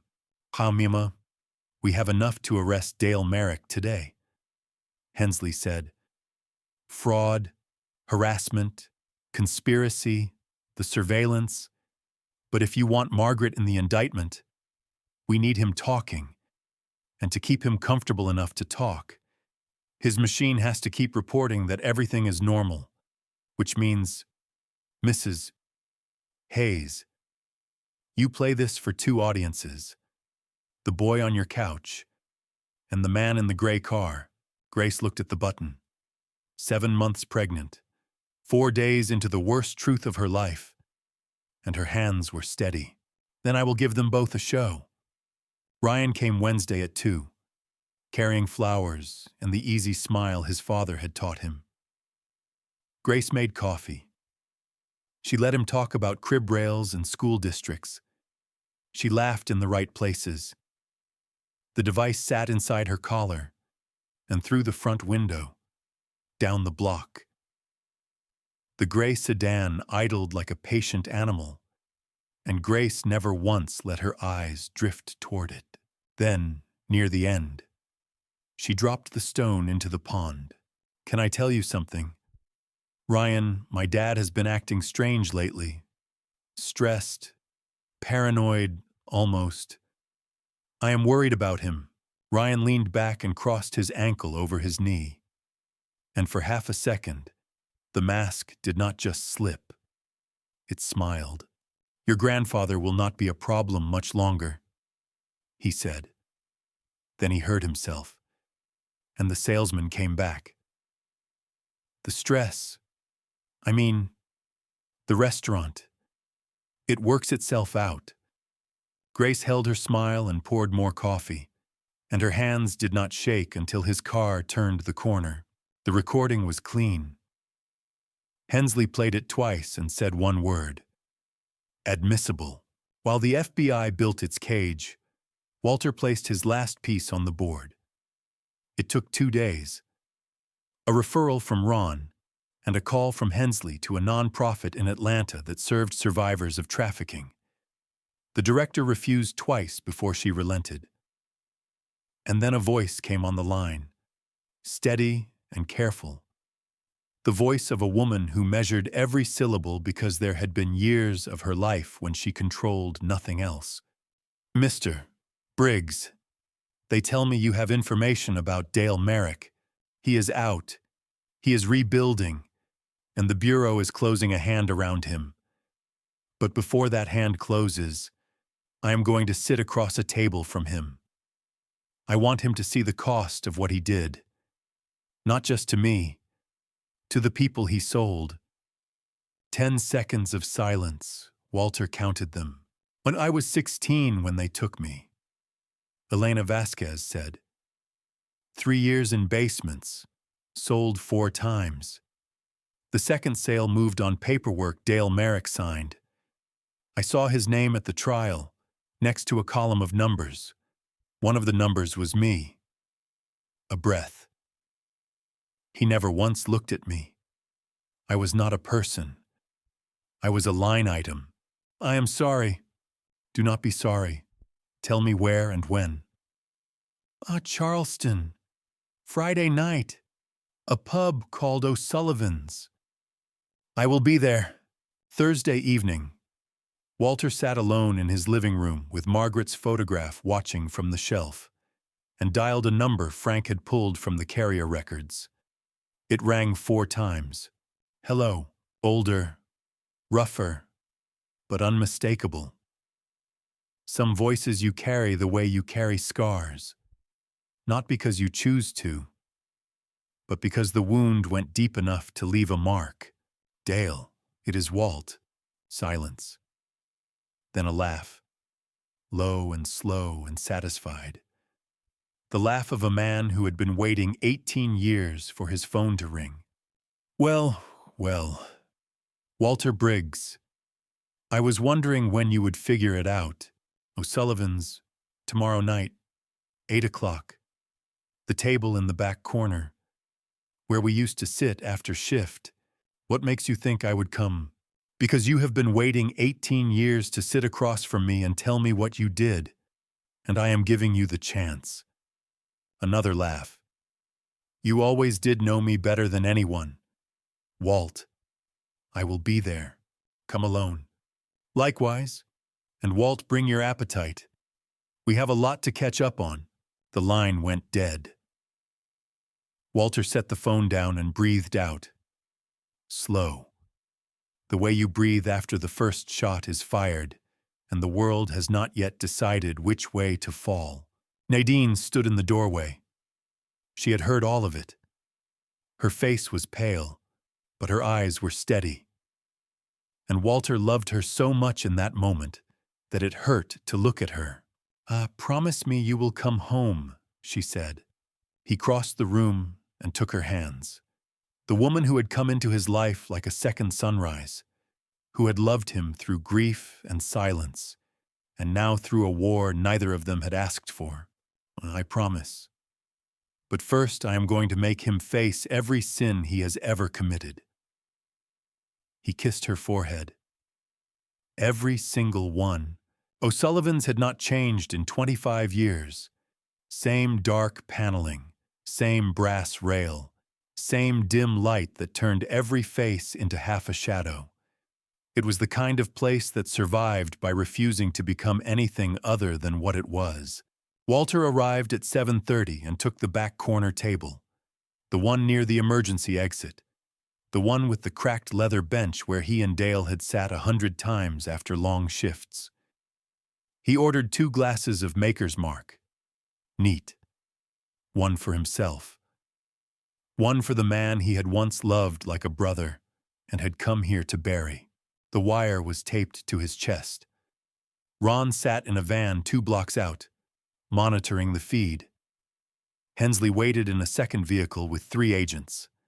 Elena Vasquez sat in a rental around the corner, watching her phone. Everything in position. Now came the hardest discipline Walter knew. Sit still. Listen. Let the enemy talk. Dale Merrick walked in at 8:04. 4 minutes late, on purpose. He had always liked making people wait. He was thinner, grayer. The skin around his eyes creased like a man who had spent years squinting at something unpleasant. But the walk was the same. Loose. Confident.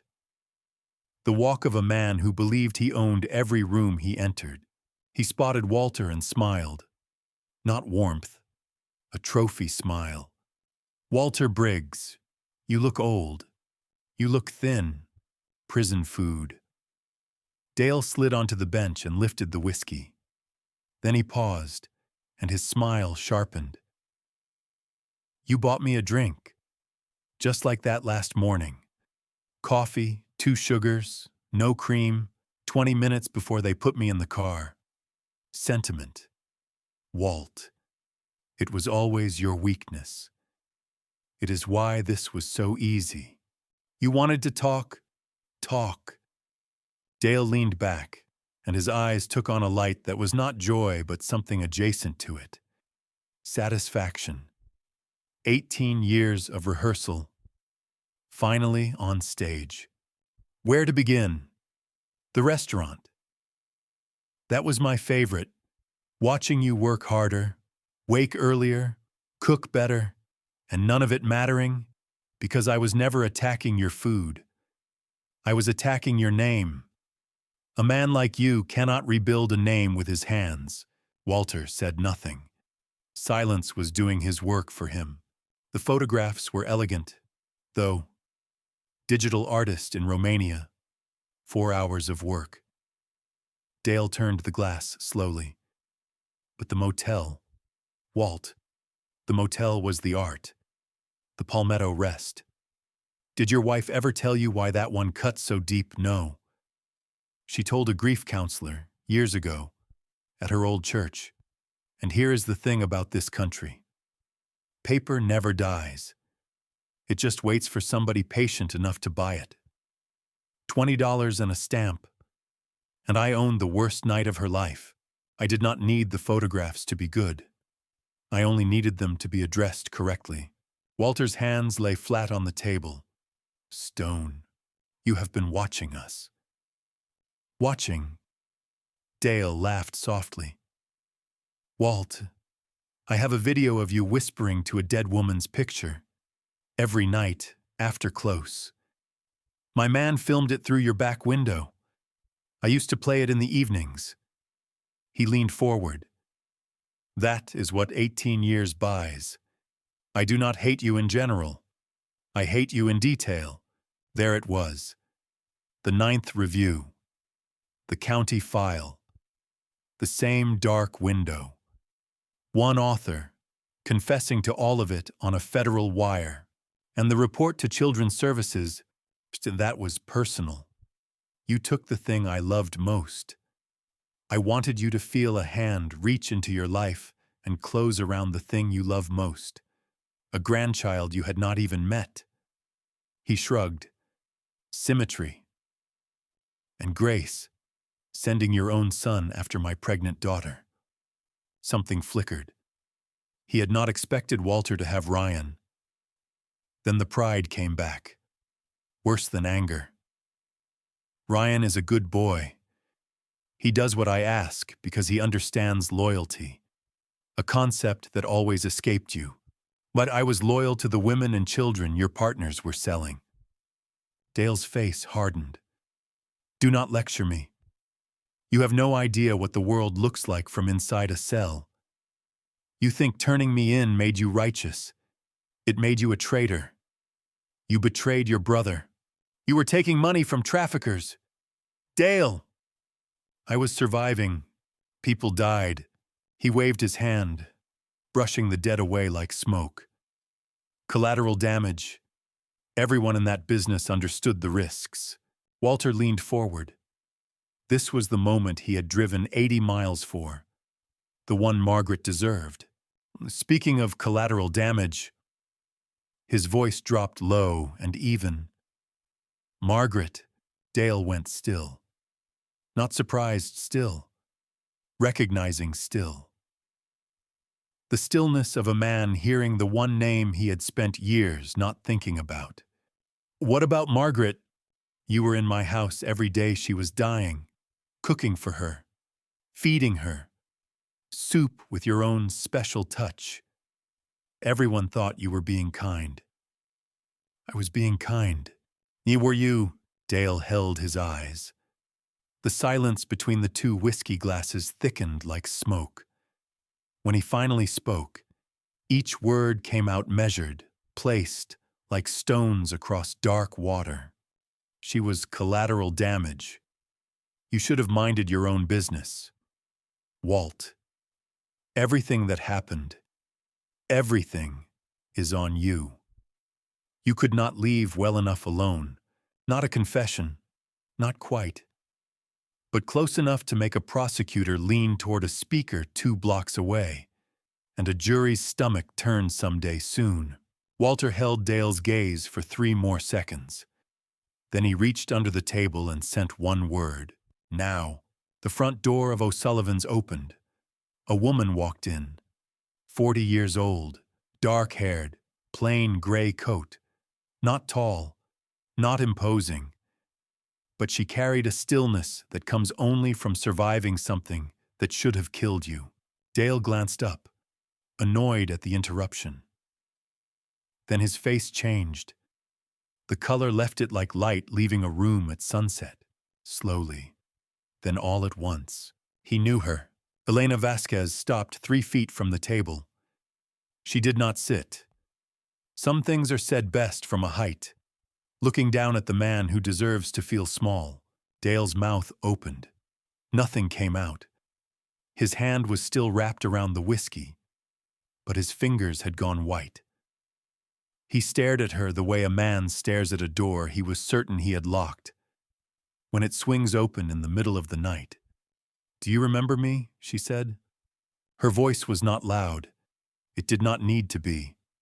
The jukebox had gone quiet, and the bartender polished a glass with the careful blindness of a man who wanted no part of his own back corner. I did not think so, Elena said. I was 16, walking home from school in Bucharest, a van, 2 men, 8 hours in the back of a truck with 11 other girls. None of us older than 19. We were not children to them. We were inventory. Dale's eyes cut to Walter, then back. His jaw worked. Nothing came. Now 3 years in basements and locked rooms. Sold to men who paid cash and never asked my name. Then they shipped me to America. Because business was growing. Because men like you made the growing possible. I do not know what you are talking about. The words came out hollow. A line recited by a man who no longer believed his own script. Your name was on the manifest. Elena did not blink. The second time I was sold, in the year 2000, your signature moved the transport papers. The prosecution showed them to me at your trial. Your name next to a column of numbers. I was number 47, 16 years old, 51 kilograms. Romanian national, That is what I was on your paper. A line item worth $800. She took one step closer. You never looked at me. Not once. In all of it. So I came here tonight to fix that. Look at me now. And he did. Because he could not stop himself. My name is Elena Vasquez. You never asked. So I came to tell you. The silence afterward had weight. It pressed on the dark paneling and the brass rail and the 2 glasses of whiskey, one empty, one untouched. Dale pushed back from the table. The bench scraped. I am leaving. Oh, no, Walter said. You are not. Dale stood anyway, turning for the door. And that is when the door opened again. Not a survivor this time. Ron Caldwell, badge on his belt, and behind him 3 agents in dark jackets with 3 yellow letters across the chest. Ron's face was carved from granite. He had sat in a van for 2 hours, listening to a man narrate the demolition of his friend's life. And now he got to do the thing he had wanted to do since a 5:30 phone call, a lifetime ago. Should Dale Merrick, you are under arrest, conspiracy, fraud, identity theft, filing false reports, and conspiracy to engage in human trafficking. You have the right to remain silent. Anything you say can and will be used against you in a court of law. Dale stopped. He stood between the table and the door, between the past and the future, between the whiskey he had not finished and the handcuffs coming out of Ron's jacket. He looked at the agents, at Ron, at Elena, and then, last, at Walter. The hatred in his eyes was absolute, the kind that burns without smoke, that lives in the bone and never cools. But underneath it, for the first time in 18 years, something else surfaced, not remorse. Dale Merrick did not own the machinery for remorse, recognition, the slow, arriving understanding that every card was played, every door was closed, and he had lost. His gaze dropped, just for a second, to the untouched glass on the table. The drink Walter had bought him. Sentiment. The weakness of better men. You destroyed me, Dale said. Again. Walter stood and buttoned his jacket. Slowly, the way a man does when he is in no hurry, because the hard part is finished. He looked at the man who had stood beside him at his wedding, who had held Grace as an infant, who had carried flowers to a dying woman on Tuesdays and soup that may have been killing her, who had spent 18 years sharpening his hatred and his son into matching blades. No, Dale, you destroyed yourself. Both times. The first time, you chose money over the lives of children. This time, you chose revenge over whatever was left of your soul. I did not make those choices. You did. And now you get to live inside them. Dale said nothing. An agent took one arm, then the other. The cuffs clicked, small and final, like a period at the end of a very long sentence. They walked him out. Night air rushed through the open door, cold and clean, carrying the smell of rain just beginning. Walter watched Dale pass through the doorway, head down, shoulders folded inward, smaller than Walter had ever seen him. Elena stood by the bar, hands clasped, face still. When the door closed, she released a breath she had been holding for 24 years. Thank you, Walter said. Do not thank me. I did not do this for you. She paused at the door. I did it for number 47, and for all the ones who never got to stand in this room. She shook his hand once, firmly, and walked into the rain without looking back. Ron appeared beside him, smelling of coffee and adrenaline. It is over, Walt. Outside, the federal sedan pulled away, taillights bleeding red into the wet street, then gone around the corner. Walter watched until there was nothing left to watch. Not yet, he said quietly. Not until Margaret gets justice. They stood under the awning, two old men in the rain, outside the pub where a friendship had died for the second and final time. Then Walter turned up his collar and walked to his truck. Nadine was waiting. Grace was waiting. And under a live oak in Bonaventure, so was Margaret. The truth moved through Savannah the way weather moves through the low country. Slow at first, then everywhere at once. By Monday, the district attorney had confirmed the arrest. By Tuesday, the local news had it. Former Secret Service agent arrested in elaborate revenge plot against decorated colleague. By Wednesday, Walter's phone would not stay quiet. The first call that mattered was not a call. It was a knock. Pastor James Coleman stood on the porch in his dark suit, Bible in one hand, a covered dish in the other, and a manila envelope under his arm. Nadine offered him a seat. He declined it. I will stand for this. What I have to say should be said on my feet. He set the dish on the counter. Peach cobbler, Nadine's favorite. Then he held out the envelope. And these are the letters, the anonymous ones, about you. 6 of them, over 5 weeks.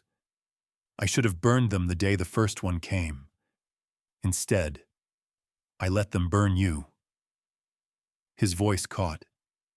I read poison about a man I have prayed beside for 15 years, and I did not bring it to you. I let it settle into me like dust. I failed you as a pastor and as a friend, and I am ashamed. Walter took the envelope. Evidence now. Hensley would want it. But that was tomorrow's thought. You believed what you were engineered to believe. Jim. The man who wrote these spent 12 years in a cell learning exactly how to make good people doubt. You were not his first congregation. That does not excuse it. No, but it explains it. An explanation is enough for me. Coleman shook his hand with both of his, long and hard, the old way, and left the cobbler on the counter.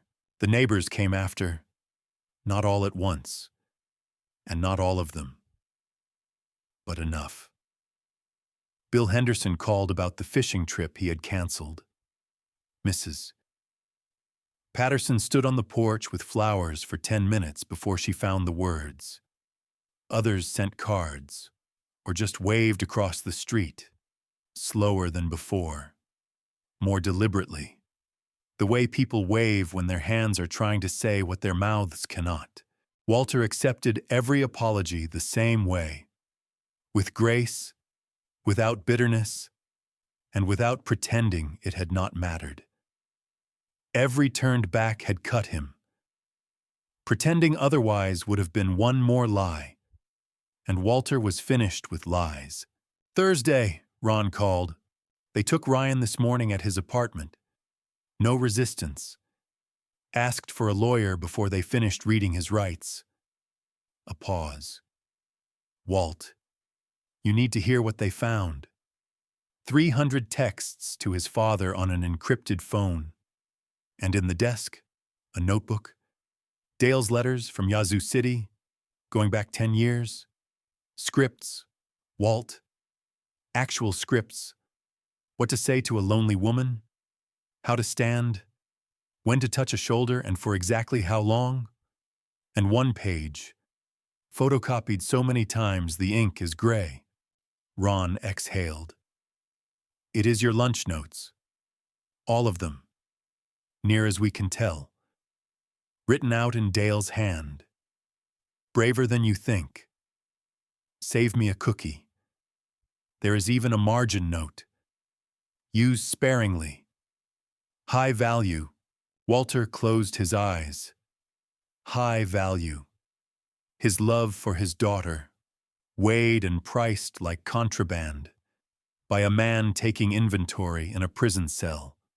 The kid never had a chance, Ron said quietly. Dale fed him hatred from the time he could walk. By the time the boy was old enough to choose, there was nothing left to choose with. A child raised on his father's rage, sharpened into a key before he knew he was metal. It was almost pitiable. Almost. And Margaret, that is the other reason I called. Hensley pushed the petition through. The judge signed it yesterday afternoon. Ron let it sit a moment. It is happening. Walt, the forensic team is scheduled. Tuesday next, at Bonaventure. Tuesday, after 22 years. The truth had an appointment. Walter hung up and sat with the size of it. He was not afraid of the answer. He was afraid of the silence after. If the tests came back positive, the old story died. The one where Margaret was taken by God and nature and bad luck, and the world at least made sense. He would have to build a new story from nothing. But a man can build, he thought. A man can always build. It was the not knowing that rots. Friday evening, Briggs's place reopened. By 6 o'clock, every table was full. Regulars, and new faces too. People who had read the news and wanted to eat at the restaurant a liar had tried to kill. They did not come for the shrimp, though the shrimp was perfect. They came because showing up says what flowers cannot. We are here. We believe you. You are not alone. Nadine stood beside Walter at the pass, watching the dining room glow. Then she turned, and her eyes were full of the fragile, luminous thing that lives between joy and sorrow. I doubted you, in the worst moment of your life. I looked at you and wondered. I do not know how to forgive myself. Walter set down the spatula and took her flour-dusted hands. He studied you, Nadine. He bought the worst night of your life for $20 and aimed it at your heart. That is not your failure. That is his crime. And when it mattered, you came into a dark garage, sat down beside me, and said the words that saved my life. Someone is doing this to us. You saw the truth before I did. That outweighs a week of doubt on any scale God keeps. She pressed her forehead to his chest. Around them. The kitchen hummed and the dining room laughed, and everything Dale Merrick had tried to kill stood scarred and breathing. The phone rang at 11:43 that night. Walter was in bed. The house finally quiet. Grace's name on the screen. Dad. Her voice was tight, excited, terrified. All of it at once. It is time. The baby is coming. Walter drove through Savannah at 2 in the morning with his hands trembling on the wheel. Not fear, not cold. Something older than either. The trembling that comes when the body understands what is happening before the mind can find words for it. The streets were empty. The live oaks stood in the dark like old sentries, branches heavy with moss, roots sunk so deep that nothing short of a hurricane could move them. Walter had always loved those trees. They were the kind of man he had tried to be, patient, rooted. Still standing when the storm passed. He turned onto Bonaventure Road, and the cemetery rose on his left. Wrought iron, white stone, the soft shapes of monuments under a half moon. Margaret lay in the third row, beneath a live oak of her own. Beside a headstone that read, "Beloved wife and mother," Walter slowed the truck and rolled down the window. The night air came in warm, thick with jasmine and wet earth. She is coming, Maggie, he whispered toward the dark trees. Our granddaughter is coming tonight. He paused, and his voice dropped lower. And Tuesday, so is the truth. Hold on a little longer, sweetheart. Both of your namesakes are almost here. The baby and the justice. He drove on. The hospital was 12 minutes away. Nadine's car already sat in the lot. She had been packed and ready for weeks. A bag by the door. Shoes set beside the bed so she could step into them without turning on a light. Walter walked through the automatic doors into the bright, humming world of the maternity ward. Antiseptic and floor wax and something faintly sweet underneath. And found her in the waiting area, hands clasped in her lap. She is in delivery. Kevin made it back in time. The doctor says everything is going beautifully. Walter sat and took his wife's hand. They waited. Hospital time does not move like other time. It stretches and folds and loops. Minutes lasting hours. Hours vanishing like breath on glass. Walter sat inside that elastic time and let his mind drift backward, the way it always did in quiet rooms, to the only other night that had ever felt like this one. 34 years ago, a different hospital, a different life. Walter, 30 years old and terrified, in a chair just like this one. Margaret had labored for 11 hours, and he had held her hand through all of them. At some point she squeezed hard enough to bruise his fingers, and he never said a word. Because what was a bruise against what she was doing? And then Grace arrived. 6 pounds, 14 ounces, screaming like she had something important to say and no intention of waiting her turn. The doctor laid her on Margaret's chest, and Margaret looked down at the tiny, furious creature and laughed. Through the sweat and the tears, she laughed because that was who she was. She found the joy in the middle of everything. Then she looked at Walter and said the words he had carried every day since. She is perfect. Walt, look at what we made. One more memory surfaced, uninvited. The waiting room afterward. The first hand that reached out to shake his. The first voice to say congratulations. Daddy.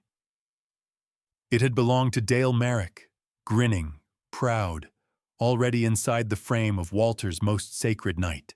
Walter let the memory come, and then he let it go. Because tonight, the hand wrapped around his belonged to Nadine, warm and steady and true. The past corrects itself slowly, but it corrects. A door opened.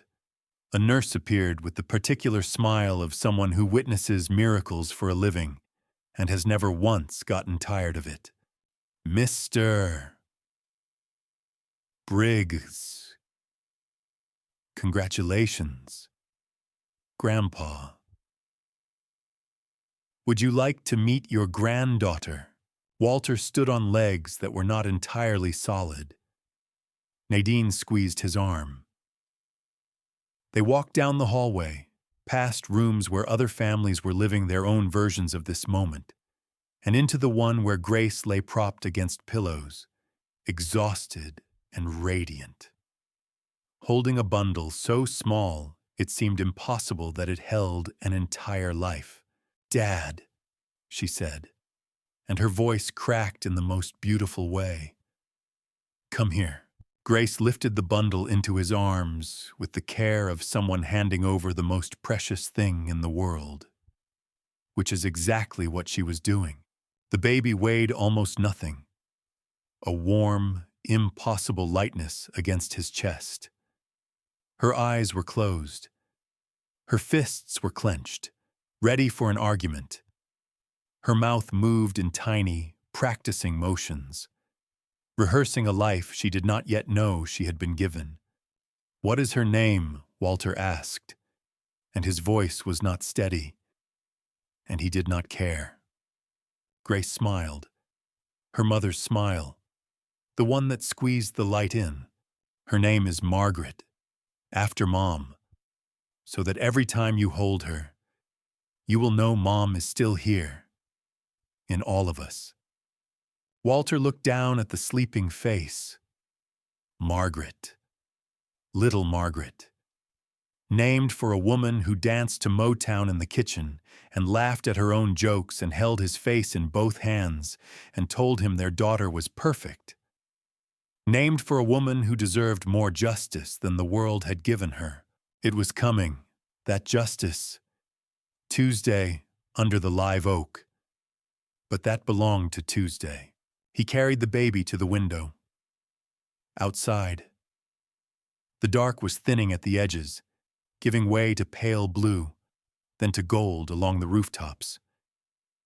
Dawn came to Savannah the way it always did, slow and warm and unreasonably beautiful, and the light touched her face first, then his. Two people separated by 64 years, joined by everything that mattered. Behind him, Grace cried softly. Nadine held her. Kevin stood in the corner the way new fathers stand, quiet and stunned and remade, and Walter stood between two Margarets, one who had left and one who had just arrived, the bridge between memory and hope, holding both at once. For the first time in a very long time, the bridge did not feel like a burden. It felt like a blessing. 6 months passed, the kind that heal without announcing it. The way skin closes over a wound so quietly you only notice when you stop checking. Briggs's place was busier than ever. Walter hired a sous chef named Priya who could break down a whole fish in 90 seconds and called him chef no matter how often he said Walt. Nadine ran the front of the house like a woman who had found her place and meant to keep it. Grace and Kevin moved 4 blocks away, close enough for leftovers, close enough for little Margaret, 6 months old now, with her grandmother's dark hair and a grip that could stop traffic. It was on a Tuesday that everything finished. The phone rang at 9. Laura Hensley, dry as flint, and underneath the dryness, something almost gentle. "I'm Mr. Briggs. The lab work is complete. Arsenic in the bone and the hair. Levels consistent with chronic exposure over 12 to 18 months. A pause. The certificate is being amended. Cause of death? Homicide. Margaret has her truth. So do you." Walter drove to Bonaventure, stood under the live oak with his hand on the warm stone, and said the only thing left to say. "It is done. Maggie. 22 years, and the world knows. You did not lose a fight with your own body. Sweetheart. You were taken. And the man who took you answered for it. He did not know yet how completely. The letter was waiting when he got home. Between a water bill and a mattress flyer. Plain white envelope. No return address. Postmarked Yazoo City, Mississippi. He sat at the kitchen table, the air still faintly lavender from the baby's last visit, and opened it. A printed notice from the Bureau of Prisons. Dale Merrick had died 11 days ago. Lung cancer. Found late, untreatable. He spent his last weeks in the infirmary and died the way he lived, asking no one for anything. Beneath the notice, one sheet of lined paper. The handwriting had not changed. Sharp, angular, impatient, like the words were trying to leave the page. "Walt, I am not writing to apologize. Apologies are just words people say to feel better about what they cannot undo. So I will say something else. I hated you for 18 years. every morning, every night, every empty hour between. I planned all of it the way you taught me to plan. Methodical, layered, patient, and when it worked, when your tables emptied and your wife doubted, I felt something I had not felt since they closed my cell door. Joy. But last week, something happened that I did not plan. I dreamed about their faces, not yours, theirs, the girls, the ones in the containers and the basements, the ones whose names I never learned. Because learning a name makes a person real, and if they were real, then so was I. I woke at 3 a.m. and could not get back. I lay in the dark and understood, for the first time, why you did it. Maybe you were right.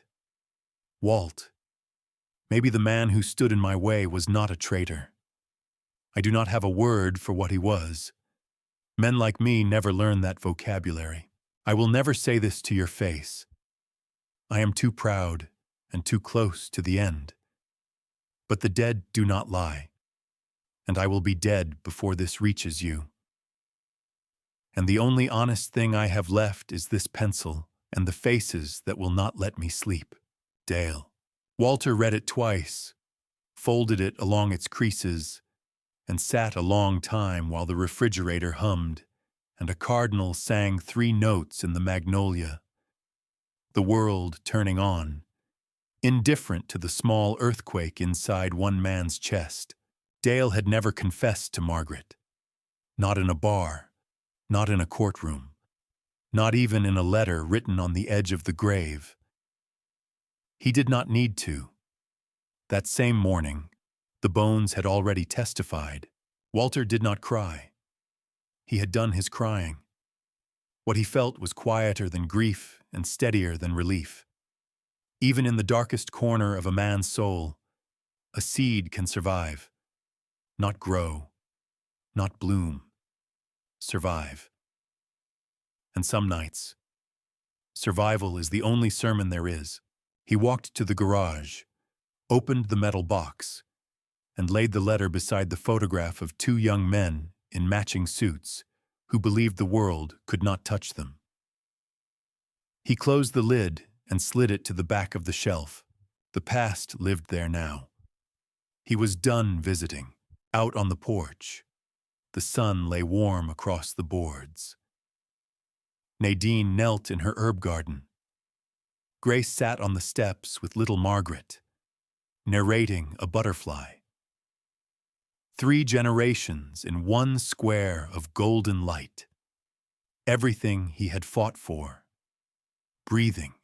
And Walter thought about what it costs to do the right thing. It is not free.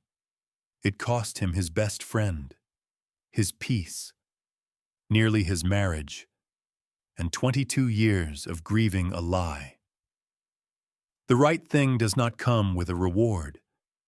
Sometimes it comes with a broken window and 5 words in red paint. But here is what it leaves. A man who can meet his own eyes in the mirror. A daughter who says you never failed me. A baby named Margaret, reaching for something beautiful, who will grow up knowing her people chose truth over comfort every single time. God gives us all the same 2 roads. The easy one and the right one. The right one nearly destroyed Walter Briggs. Nearly.